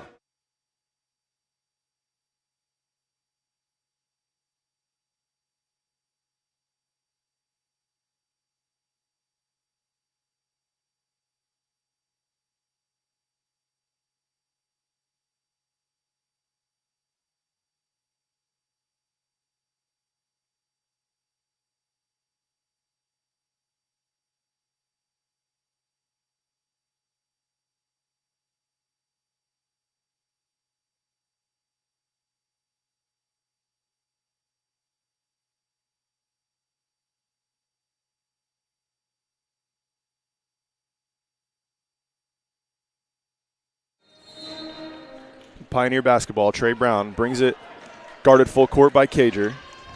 Looks to get it to Anthony Brown, not there. Now a little crackback set, does get it to him. He goes downhill, he's fouled by Crusoe, no call. That's going to be an and one. That's going to be an and one. Anthony was fouled on the way up, still got the shot off, and then Blaylock and Watkins came through to block it off the glass, but it had already hit the backboard. That's a goaltend, and the officials correctly are going to call it basket counts and 1 because it's a goaltend. Unbelievable. Now they're going to review it to make sure it was a goaltend, and you can review it in the last 2 minutes. So for like the 3rd time tonight, officials are going to congregate around the monitor at the scores table. And a lot riding on this because if it is an and 1 and Anthony connects on the free throw, you can foul and it still be just a 1-possession game if William Penn goes 2 for 2 at the line.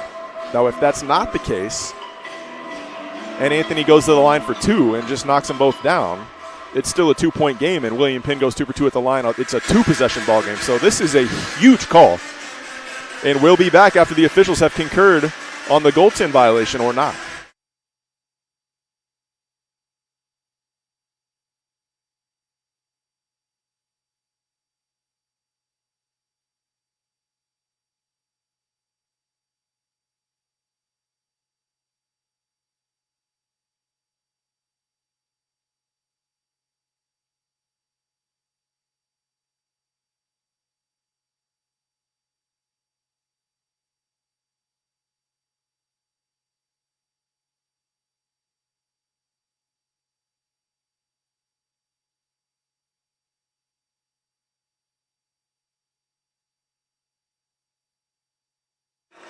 So after the review, the basket does count. So Anthony Brown will head to the line for one, and the Pioneers are down 88-86. Basket's good, one free throw on the way. What a wild sequence to end this ball game, into regulation and overtime now. And Anthony hits the free throw, so we got a one-point game, and Drew Smith will check in for Anthony Brown because Anthony has 4 fouls, and the Pioneers are forced to foul. And so he can't be in at the moment. And they get it into Kamari Newman. He's fouled immediately by Trey Brown. Brown's fourth, but there's no choice. You have to foul immediately. You can't let any time off the clock here. And so what an unbelievable sequence. So even if Kamari Newman knocks down both foul shots, the Pioneers will have a chance to tie the game.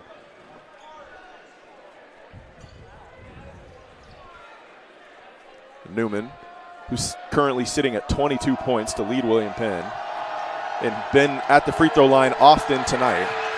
Heads back and nothing but net on the first. Anthony Brown back in.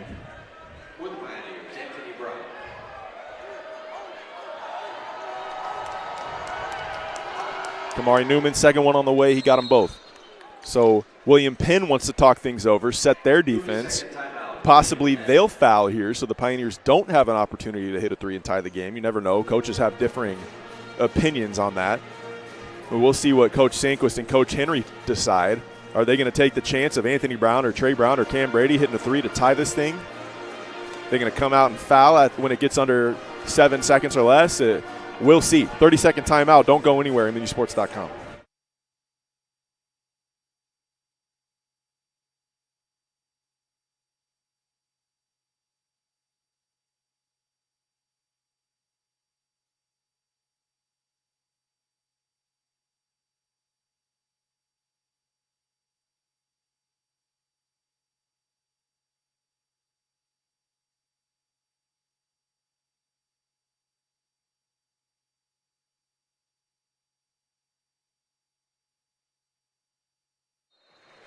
Okay, play set to resume. Trey Brown brings it across.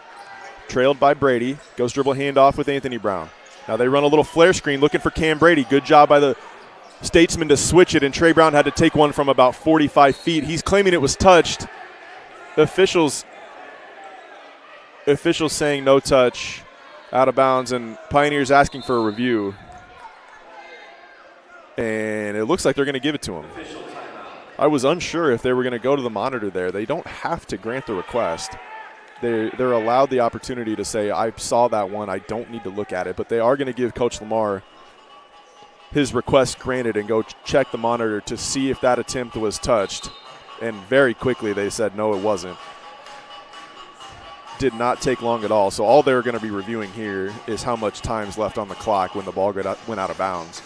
It will be William Penn basketball coming out of the break. Good defensive play. The Pioneers tried to run a little dribble handoff followed by an immediate flare screen for Cam Brady. And the Statesman switched every screen, every interchange there, and stayed right with them. Play broke down, and they forced a deep three from Trey Brown that just was left short. And again, this is a guy that's played all 45 minutes of this ball game, so how can you blame him leaving one short? And got to get a steal on the inbound now. And it's inbounded deep. Blaylock catches it there, and he's going to dribble out the clock and throw one down after the buzzer. And William Penn's going to go home back to Oskaloosa with a 90-87 win.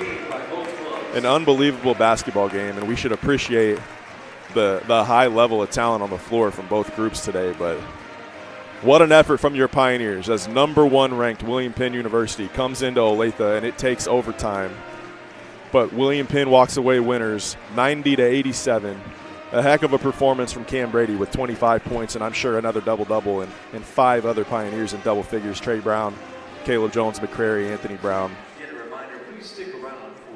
And the Statesmen, led by Kamari Newman with 24, and Q Cager with 16, are going to head out of here victorious. Pioneer fans, stick around, as there's going to be a special ceremony here to honor Coach Rocky Lamar.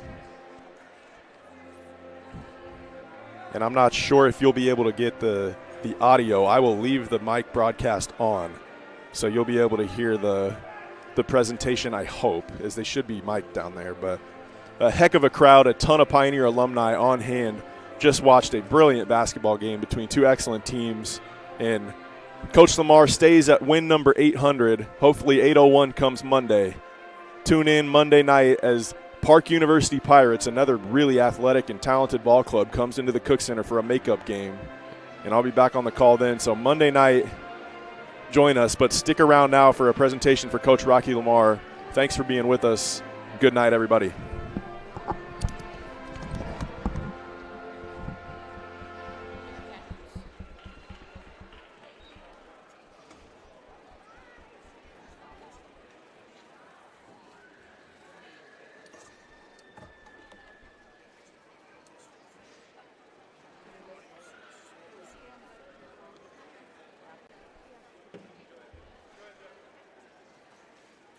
Ladies and gentlemen, please direct your attention to the court for a greeting and a few words from MNU's Director of Athletics, Tom Garrett.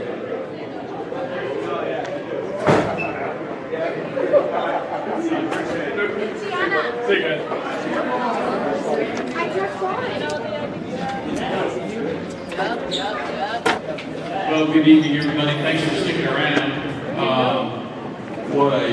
I need a nap after that. Good heavens. That was incredible. And we certainly don't want to diminish what we're planning to do here with what we just saw. But men, well done. Well done. Thank you.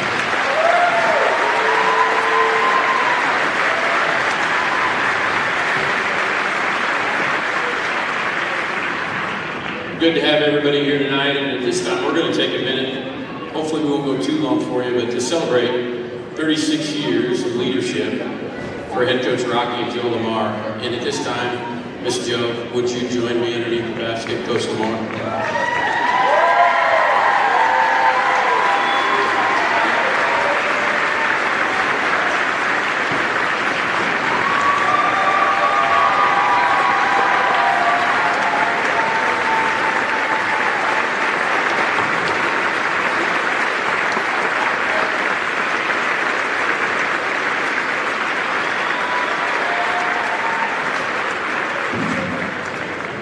So Rocky and I have a pact that we won't cry, which won't happen, will it? No, we've had the opportunity to experience this together,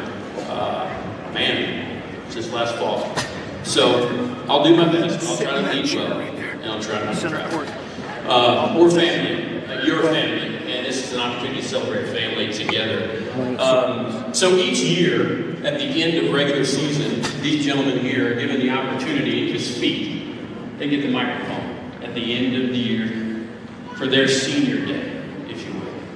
And they have a chance to recognize family, friends, girlfriends, fiancés, Coach, and Joe, and numerous others. So we call that our senior night. It's our senior day. Coach, Joe, this is your senior night.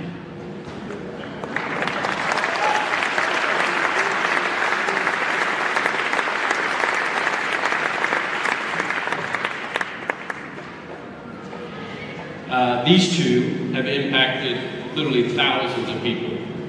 Employees, co-workers, you name it. Over 300 student athletes and hundreds of coaches in the community, high school and college, and literally thousands of kids who participated in his summer basketball camps.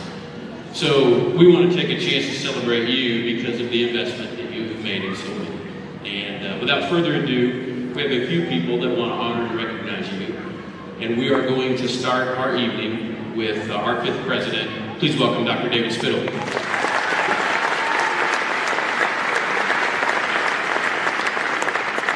Thank you, Todd. I'd just like to say I am really proud to be a pioneer. Are you? And I want to thank these guys. Man, what a year. But tonight, I'm just so proud of you guys. You played hard and you pushed hard, and you showed us tonight what pioneers do when their backs against the wall. Thank you for pressing so hard.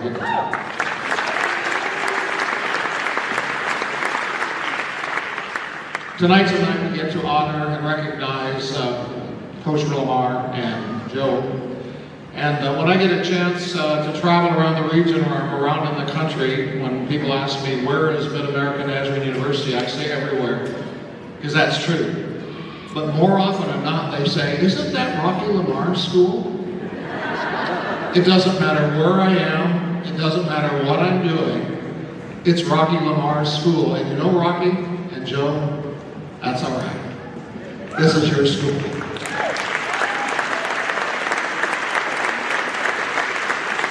And we have gathered here tonight to watch a great basketball game, but we've gathered tonight to celebrate your service here, your commitment to the university, your love for students. I don't know if you know this or not, but Rocky is kind of competitive. Have you ever seen that trait? He likes to win, but even when they're under pressure, he's gracious, quiet, kind to officials. But he doesn't have to prove a thing about his coaching because that 800 says a lot. These banners say a lot.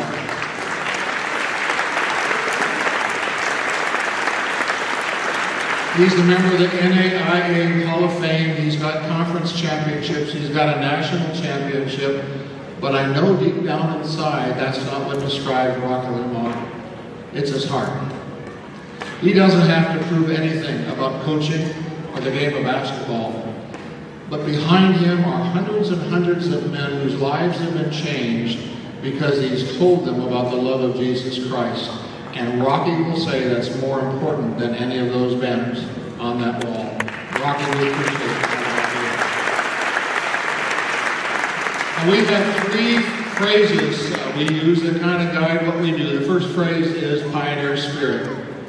If you want to see Pioneer Spirit, watch him during the ball game. Watch him when the pressure's on. Or watch him in a corner with a young man telling him a life lesson that he may learn no other time at that moment. That's Pioneer Spirit. We also talk about living a purposeful life. And Marky's purposeful life is to to play the game of basketball to the best and teach these young men how to play to their best, how to teach boys and girls how to play the game. But his purpose in life is not just to teach the game of basketball, it's to tell them about the love of Jesus Christ. That's Rocky's message. That's his story. That's his passion. And finally, we talk about passion to serve. We see Rocky doing amazing things, just sharing the love of Christ with those around him. And Joe, you've helped with the most incredible chocolate chip cookies that could be sold nationally. But we know this is a team. And we know that without you, Rocky would not be able to be sitting here tonight because it takes someone behind the man to make all this work. So Joe, we want to thank you as well. So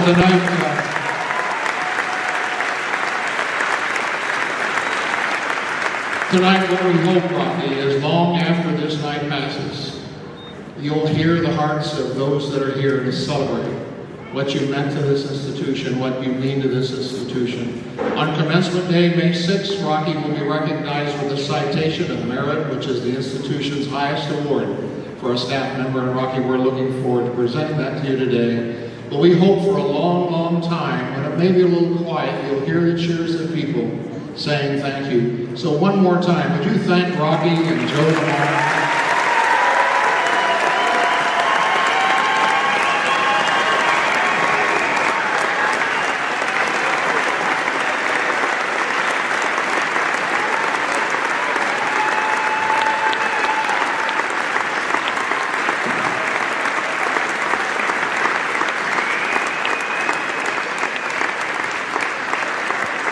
And we're proud to be pioneers, but we're proud to live in the city of Olathe. Olathe and Mid-America have grown together over the past 50 years, and we're pleased tonight to have the mayor of Olathe, MNU alum, Mayor John Bacon, who's going to come and make a special presentation. Would you welcome him, please?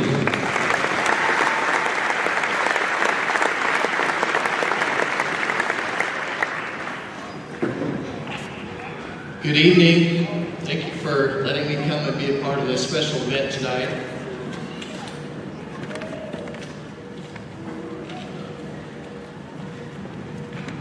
I'm proud to be the mayor of a city that's so exceptional.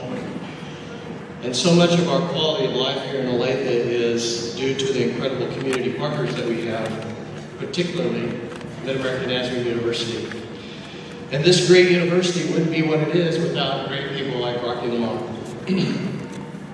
I had the privilege to present this proclamation to Coach Lamar at our city council meeting Tuesday night, and I'm excited to be here to tell all of you about it as well. The proclamation reads, whereas on Saturday, January 29th, 2022, Mid-American Nazarene University's men's head basketball coach, Rocky Lamar, secured his 800th win for the Pioneers. And Coach Lamar has led Pioneer basketball since 1986, is the current NAIA national leader in wins, a member of the NAIA Hall of Fame, and whereas throughout his time at MNU, Rocky Lamar has coached with passion, integrity, and dedication, molding the lives of hundreds of young student athletes along the way, while also influencing thousands of boys and girls through his fundamentally driven basketball camps. And whereas Coach Lamar has shown his community what can be accomplished through hard work and commitment, as well as what a true leader looks like. Now therefore, I, John Bacon, Mayor of the City of Olathe, do hereby proclaim February 5th, 2022 as Coach Rocky Lamar Day.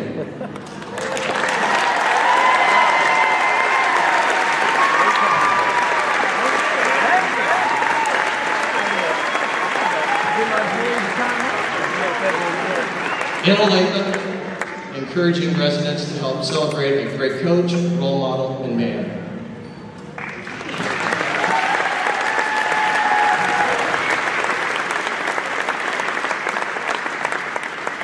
Rocky, thank you for all you've done for Mid-America and our community. We're lucky to have had you all these years.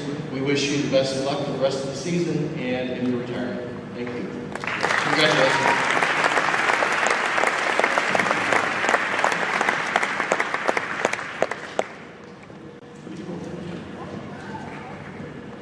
You doing okay? We're just getting warmed up.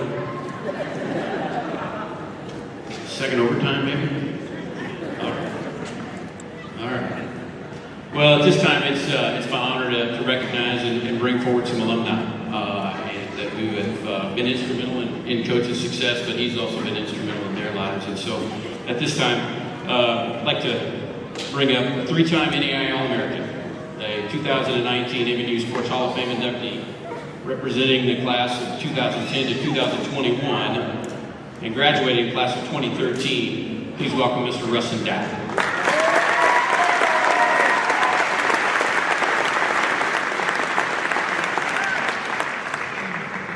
Thank you, Todd. Appreciate it. Just to be clear, you did say I had the mic, I can roast him, do whatever I want, right? Yes.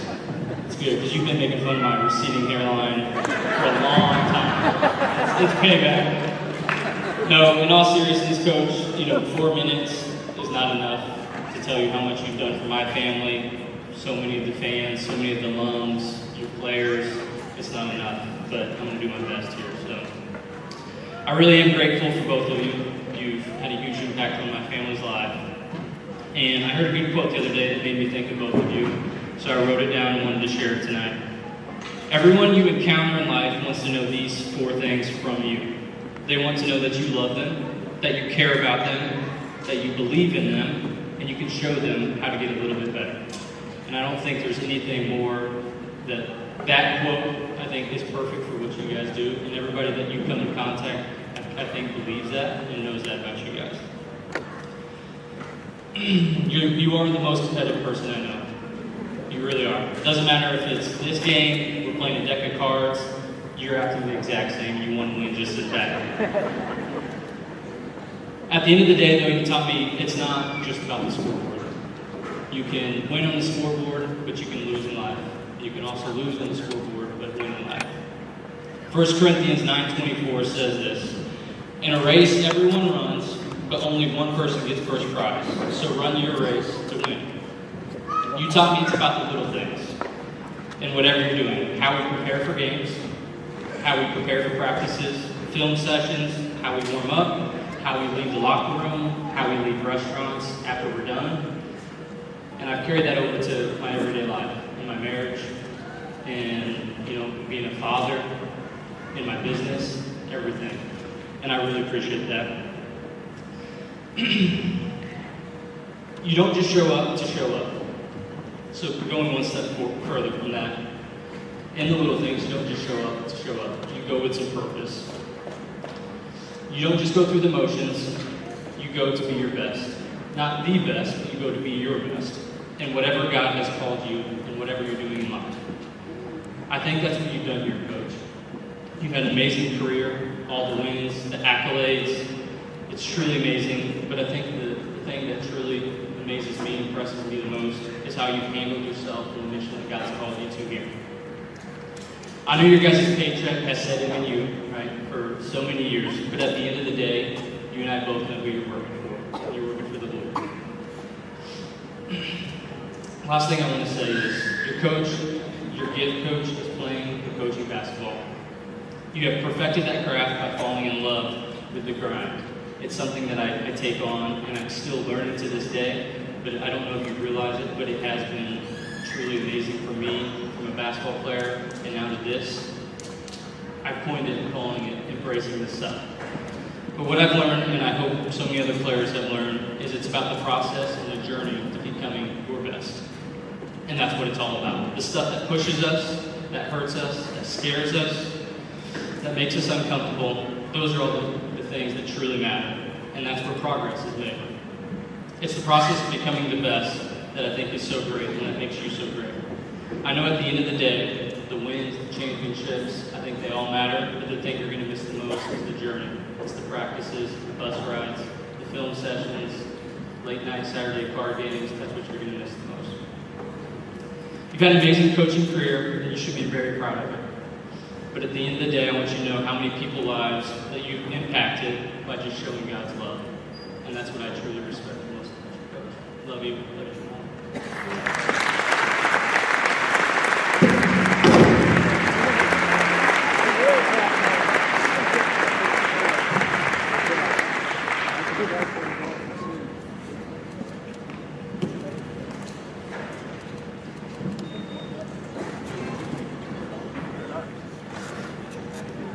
That's a true mic drop, you just said. That's what Dad would do. He'd shoot the three and then walk off the floor, right? He's like, I'm done. See ya. You okay? You need no Kleenex yet. Maybe when we get down the road here, just a little bit. Good. Well, let's move on.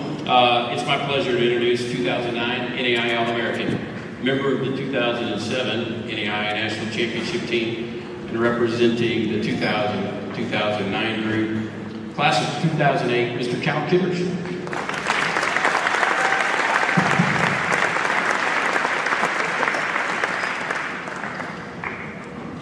I'm going to stick to my script. I don't really want to go off course, but I will definitely ad-lib, so I'm going to stick to it. All right. When Todd called me and asked to speak, I was honored, but I was quickly taken back when he said I'd be representing the players from 2000's decade. Couldn't believe it'd really been that long. But just to be clear, I played in 2004 to 2009. I'm one of those old guys.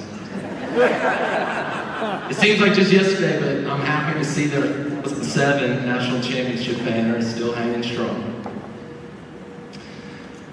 When I think of my time at Mid-America, I think of many things. I think of being a part of a winning basketball team. I think of all the friendships that I've seen here tonight. I think of my Christian education that I value so much. I also think about Coach Lamar standing on the sidelines with his button-up shirt slightly untucked, the knot of his tie very loose, and him screaming at the top of his lungs for us to run as fast as possible. The funny part about that memory is this all happens within the first 2 minutes of each game. I'm sure most players here are very familiar with the Utah practice drill that still gives me chills. Coach Lamar came into my life at a very pivotal moment. I had the opportunity to attend a few other schools to play basketball, and in fact, at one point, I told Coach to stop calling me during the recruiting process because I had verbally committed to another program. However, after about a month or so, I came to my senses and I called Coach back and said, "You still got a spot for me on the team." The primary reason was because of my history of attending his summer camps, the rich tradition Mid-American basketball has, the chance to win a ton of basketball games, and ultimately my relationship with him. When I arrived on campus, though, like many other student athletes, I was not your typical MNU kid. I did not grow up Nazarene. I believed in God, but that was about the extent of it. There was an adjustment period for me that first year, to say the least. I'd like to thank my roommate, Adam Hefker, and the future new head basketball coach.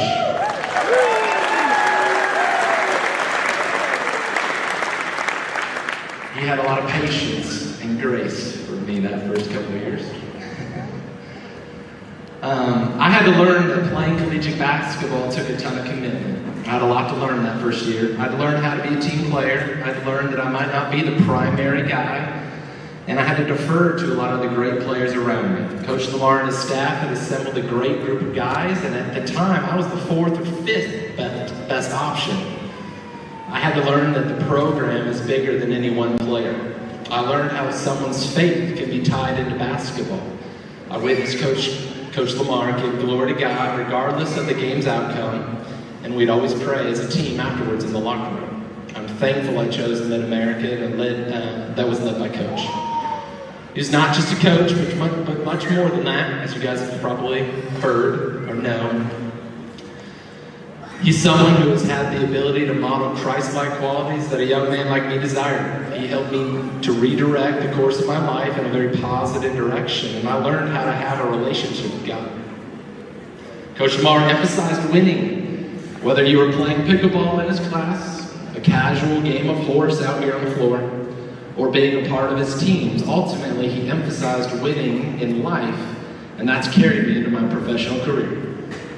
I'm drunk, crying, Coach, come on, man. Coach and Joe Mama had me and countless others over to their home, literally hundreds of times, to feed me meals.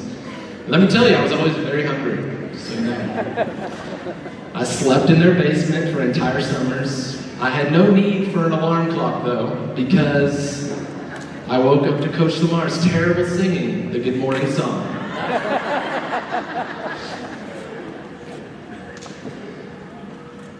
They even had me stay in their peach room after one of my very many knee surgeries because I didn't have anywhere to go. I remember many matinees at AMC movie theater with Coach driving in his Crown Victoria. I could continue on and on with so many other stories, but they all boil down to this. Both Coach Lamar and Joe Mama have led a life of service to countless young men and women. They both have a unique ability to balance their coaching both on and off the court, and we thank you for that. Coach Lamar, thank you for the impact you've had on me and the countless others. Your legacy will live far beyond the impressive 800 wins you've accumulated. I love you, Coach.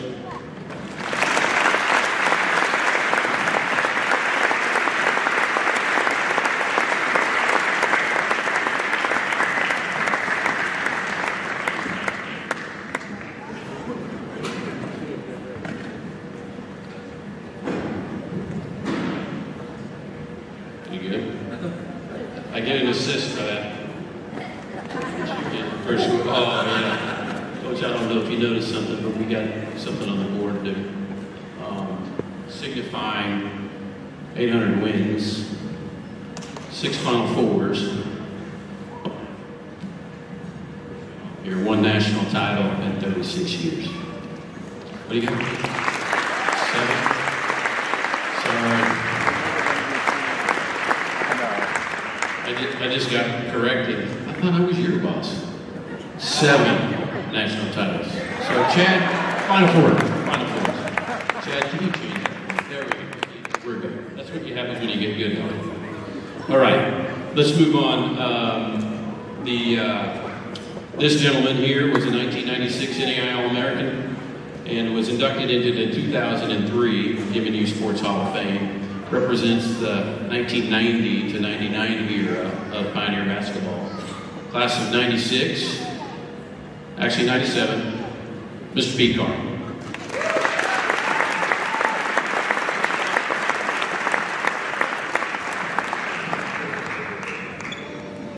All right.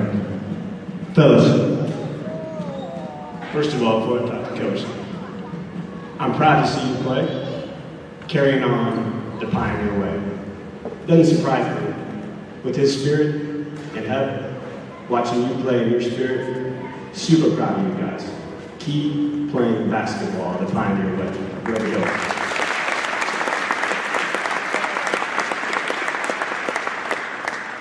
Rustin called it mic drop.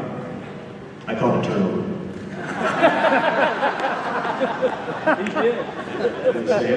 Kivers over here throwing darts at old guys. Man, we paved the way for you, brother. So hey, it's an honor to represent the 1990 to 2000 decade of Pioneer basketball. To express our love and gratitude to Coach, to Joe, to Chaz, and the ceremony.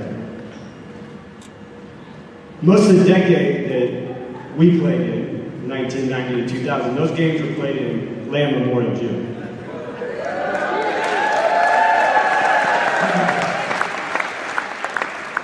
That place was known as the Barn. And that gym was magical. And many of you came and supported us. Packed into the arena that was supposed to hold, or a barn that was supposed to hold probably 700 people, and you put 1,000 people in there banging on the metal. No better place in America to ever play basketball.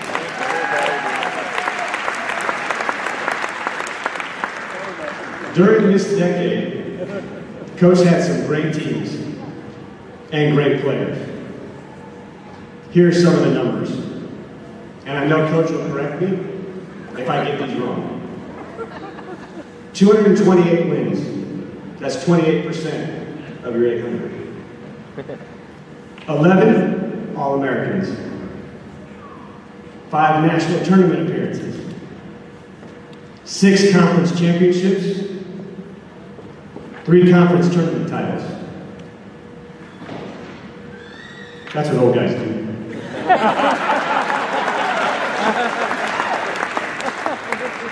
15 technical fouls. I'm just kidding, I made that one up. As much as Coach loves winning and numbers, there are numbers that can't be tracked. Lives impacted. From players, to students, to campers, working your camp in the summer in the barn was low paid and highly rewarding. So here's what I want to have happen. If you attended or worked at one of the summer camps at any point when Coach was here, stand up.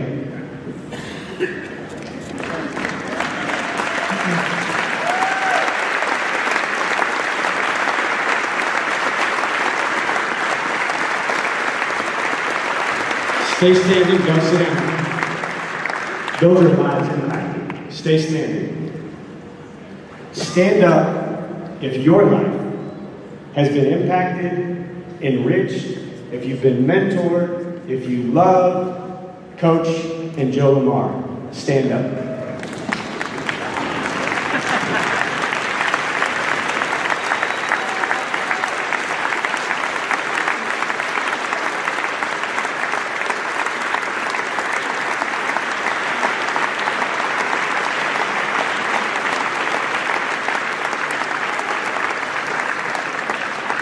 You can be seated. Lives impacted. And you know how this works, right? It's like throwing a stone in a pond and all the ripples go out. Each of these lives have impacted a life.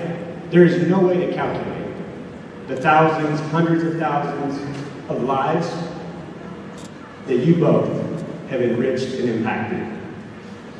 So to close, I have several words that came to mind as I think about Coach and Joe.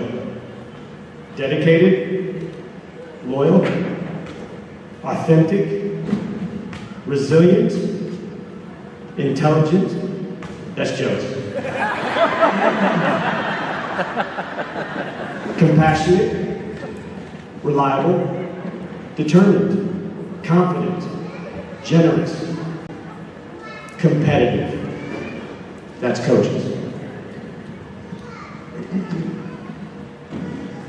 But the two words I think that fit best and are maybe the greatest lesson of your lives: love and commitment. And in the right order. A love for and a commitment to Christ. A love for and commitment to each other. A love for and commitment to your family. A love for and commitment to the game of basketball and using it to impact young men now, in the decades past, and what you've laid will continue to have impact in the days ahead.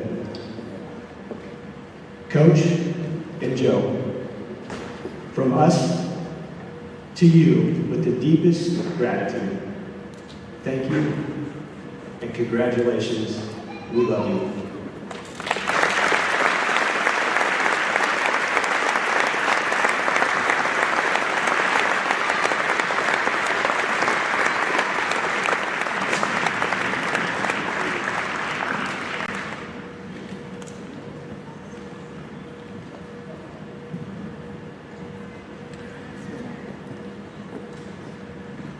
Okay, Pete. Oh, there it comes. Hold up, all right? All right. Joe's the rock. She's the rock. All right. I'm not going to say we save the best for last, but it might be the most entertaining here. As we move into this, it's my honor to recognize a teammate, a former assistant coach of yours, Rock, and representing what I would just say the early years. I won't go where some of these other guys have gone. Please welcome Don Bell Jr., class of 1976.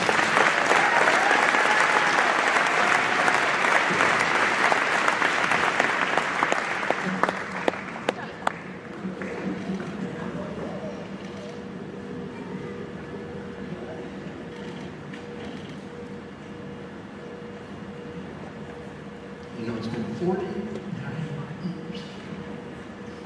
Been friends. So I better stick with this. There's a lot of good stuff here, though, because I get to tell all the other stuff. So, and there's some nervous people in here, too. I remember our first ball game. It was 1973. We had come here at the barn, and we were eligible, sophomore year, we were eligible for the second semester. We played the game and went into that magnificent locker room afterwards. Well, that was huge. It was huge, man. And we lost. We lost. We were in there, Coach Hill started talking. He said, "Where's Rocky? Don, go find Rocky." Okay? Rock? Go into the locker room, and I hear some whimpering. I look down around the corner, and Rock is sitting down in the shadowed room, crying. I go, "Rock, you all right?" He goes, "We lost." I go, "I know." He says, "I hate to lose." That was my introduction to this, my good friend. And then I remember, how many of you remember the cartoon Rocky and Bullwinkle? You remember that cartoon? Rocky's a squirrel and Bullwinkle's a moose, and we're playing. I think this is one of the greatest, compliments anybody can give. We were one of the College of the Ozarks, we were down there, we all come out to do our warm-ups, and they've got this huge sign that says, "Rocky is a squirrel." Oh my goodness. And we had a pretty good, our junior year. I don't know if we could have beaten some of these other teams, But that second semester when Radcliffe, some of these people saw him play, they know. When he became eligible, we averaged almost 90 points a game. You had 20, I know I'm going there. You averaged like 25, 20, and Radcliffe averaged 25, and Skinny averaged 16. Guys, there was no three-point line. Think about that. Almost 90 points a game. I remember playing at John F. Kennedy. I don't think I ever went over into the offensive court. It was 124 to 112. Goodness. So let me tell you a couple things that Rocky likes that you probably don't know. First of all, he's never met a ref that he didn't think wasn't right. They aren't getting these. They don't know how bad that is. He loves Pammy's fudge sauce, and especially on Eldon or Chuck's homemade vanilla ice cream. I mean, he loves it. And in fact, sometimes he'll just skip the ice cream and go right for the fudge sauce. He loves numbers. I mean, he loves numbers. You think he goes to play golf to chase the little white ball, but he does it so he can just add up the numbers on the card. He loves numbers, numbers. And this is the best one. Rocky Lamar and some of his friends have never seen a cliff that they never wanted to not jump off. Okay? 20 feet. I was good maybe at 25 feet, but 30 feet, 40 feet, and he's actually done something very illegal. And he did it with a couple other guys in this room. And I think it was a 60-foot bridge. Now, for Chuck and Rocky, that was nothing. I mean, they got up there, and they both jumped, and I looked at Chaz, and Chaz looked at me, and I looked at Chaz, and Chaz looked at me. I said, don't do it. If you don't do it, I don't have to do it. Chaz looked at me, over he went. 60 feet. I mean, you talk about not being able to catch your breath. Goodness. Words to describe Rock, we've already heard a number of those words. Fierce competitor. Oh my goodness. Fierce competitor. We won't go into some of those stories. He's a big teddy bear. The other day you called and I got home and I said, the teddy bear called. Pammy said, well, what does Rocky have to say? Loyal? Oh my goodness. No friend that I have that has ever been loyal. We're going to make it. We're doing pretty good. Coach, I thought about that. Do you know that golf trips, every place, anything we went to, it was always, let's call Coach. Let's call Coach. And it wasn't Bill Self. We all knew who it was. Let's call Coach. All three of my boys. How's Coach doing? What's Coach doing? Is Coach doing this? Think Coach wants to do that? Coach. Wow, what an impact. What an impact. I mean, you've been a follower of Jesus. A follower of Jesus. That's awesome. That's the best. That's the best. Well, we've laid many people to rest. You and I have. Friends, family members. It's been very difficult at times to do that. And at the same time, I've got to tell this story. I don't know why, but I just have to tell this story. Jeff Alcos was such a good friend to you and I, to so many in here. I think his mom and dad is here, his sister and others. But he loved to be around us. And we went down to Old Paradigm. I think Derek's in here, and Gaylord in here, and some of the guys, Chuck, and others that went down there with us. And I'll never forget this. They had these rooms that were individual, and then we had this whole big open area. And the next thing I know, Jeff sat at everybody's door. Come on, guys. He's got the white robe on, and he says, we're all going to have a putting contest, but you got to have your white robe and your skivvies. And we're putting all through that poor hotel. Oh, Jeff. Others.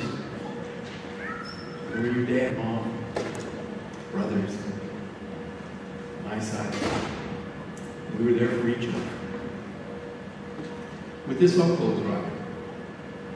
I know your heart. You know mine. We know Johanna's heart. We know Vanna's heart. All of our other friends. And we were driving down out of the hills of Tennessee. And the Holy Spirit whispered in my ear, Don. I saw this person. He said, you need to share this, Rock. And then you need to share it with everybody else. And he gave me one of Michael W. Smith's lines out of one of his songs. Friends are friends forever, if the Lord's the Lord of them. This friendship will go on through all eternity. We'll probably still tell all these silly stories, some that we can't tell. But I love you, man.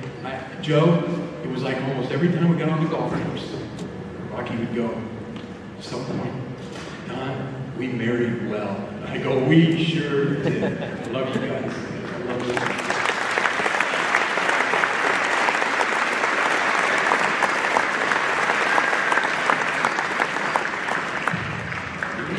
You're watching your watch? You watching your watch? You're watching your watch? You get nervous now. Well, I tell you, at this point, I want to say a few words to Joe Lamar. I've been a part of this journey with Rocky for 28, really, of your 36 years as a student athlete, as an employee, a co-worker, etc. And I've watched this young lady hide behind the scenes and just be committed to the cause. So we want to say thank you. And so Jana, she's right behind us. She's going to bring us a small token of our appreciation. Jana actually is our men's basketball chaplain and was what I understand to be the favorite manager that they've ever had. So if you were a manager, sorry, you just got your feelings hurt publicly. George Kelly. Joe, as I see these flowers, having watched you guys work together for so many years, I'm convinced that those flowers did not all come from the same location. I'm convinced that when they came from all over the world and landed at that florist went to work behind the scenes. And nobody gets to see the florist, do they? They get to see the finished product. And so hundreds and hundreds of athletes came from all over the world. Some from Olathe, some from, good grief, Iowa. I think that's another country. Joe silently put all of those pieces to the puzzle, those athletes together, and loved on one conditionally to create something really unique and special in what you have right there. This group of men is no different, and the many that are here today, you are the very best of that group of men.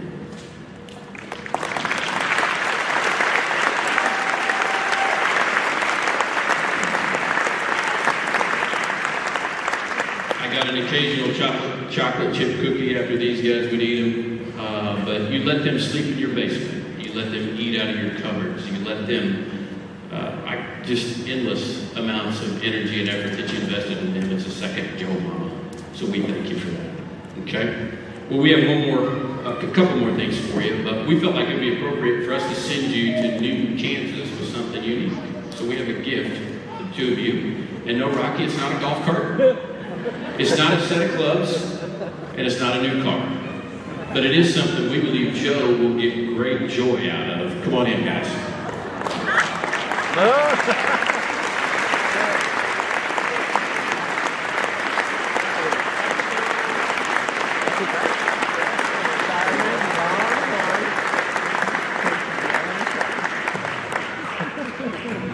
So we know that this new home that they are working on right now is on the golf course. Shocker. Thank you. Yes, Penn, thank you. And we're going to turn it around, Joe. And but on the back of it, you guys are going to see a little plaque there that just commemorates for each of you, Joe Lamar, your years of service here at the university, and Pioneer for Life, which is truly what you guys are. a seat. Test it out.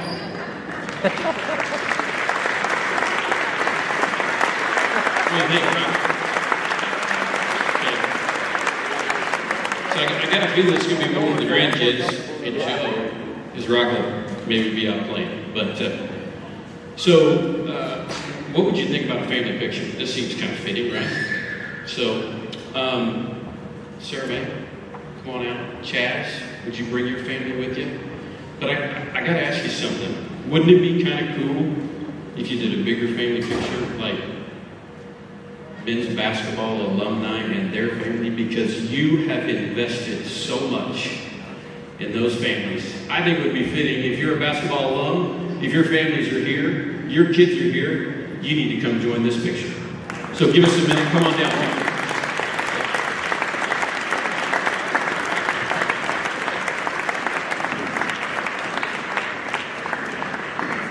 Gather around. Yes, sure, guys, jump in here, please. Be patient with us. This is a big family, and we are quite proud.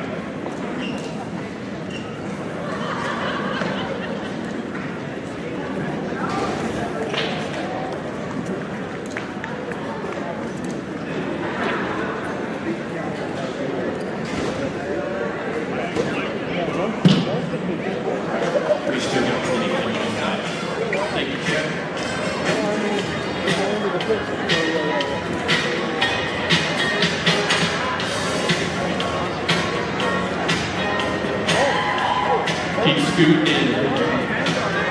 Some of you may want to slide. We got to go from you. Keep coming.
Keep scooting in. I think we could save as much room as possible.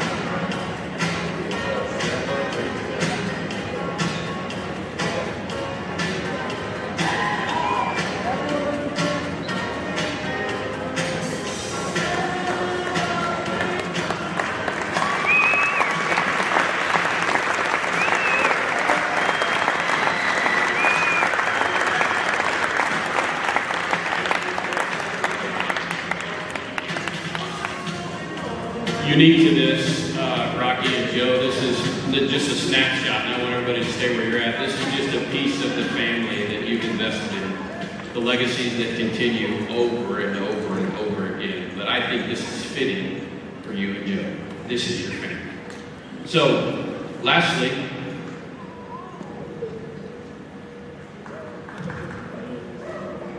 it's your mic.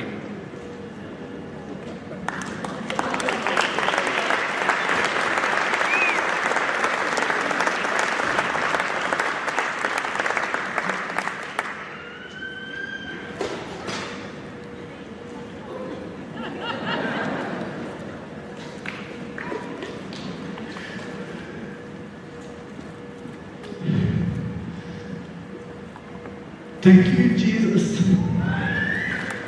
All I can say.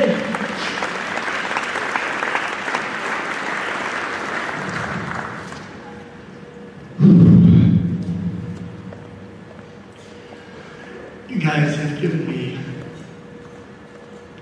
36 years of heaven on earth. It's the best way to describe it. I know it's going to be better when I step over the great divide. It can't be a whole lot better than this. Oh, 91 points would have been a little bit better tonight.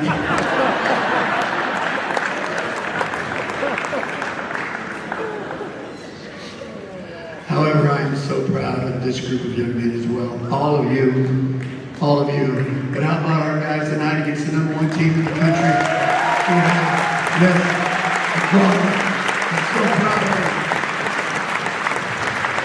There's no quitting in heaven. There's no quitting.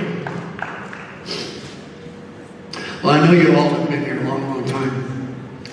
And I took a look at my watch, and Todd's probably thinking, what are you doing? Plenty of time. And I could go through, but if I started naming you all, you know how long that would take, and I'd never be able to stop. But when Cal Kivers gets up here and starts talking about finding his way with Christ, that's the most important.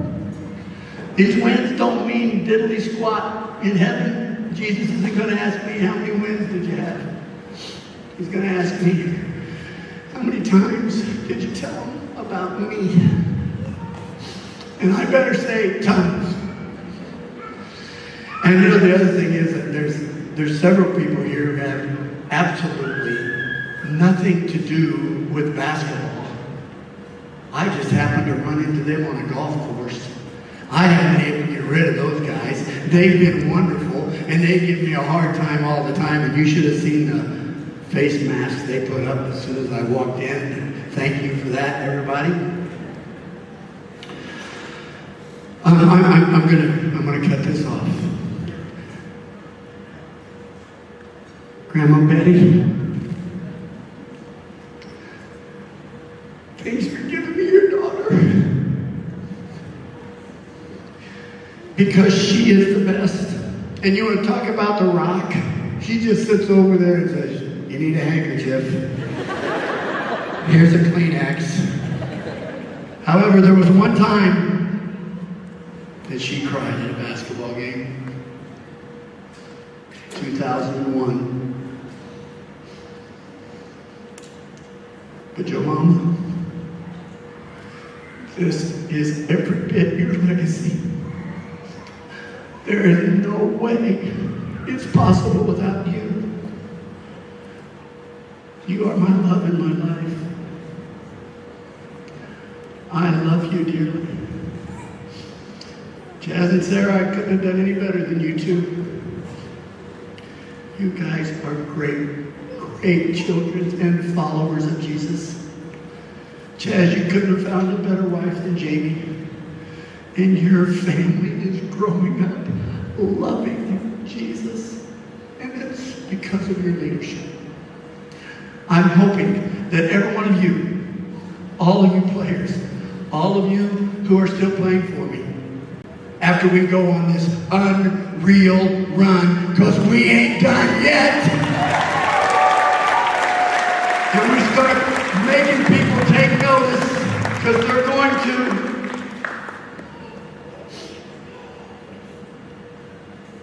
Just want to say thanks. And I couldn't have put it in better hands than Adam and Amy. You guys are going to be the greatest, no doubt about it. Thanks for everything you've done. Todd Garrett is an amazing athletic director. He's so much better at the job than I was many, many years ago. Sorry, Larry Fine, I just looked over there and saw you.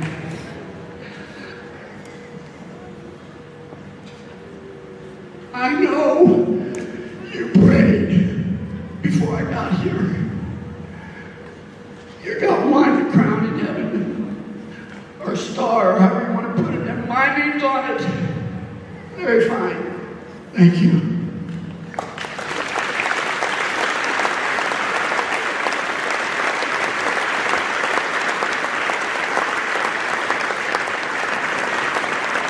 Thank you.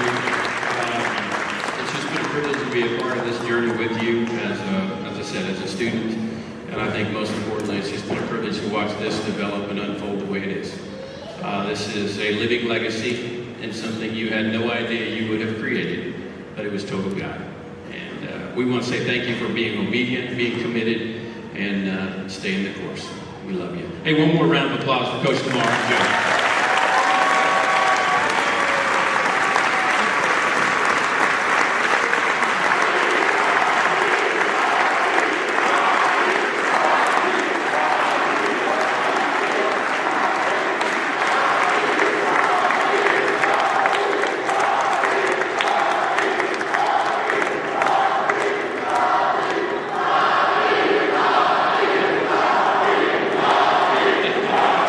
Thank you for coming.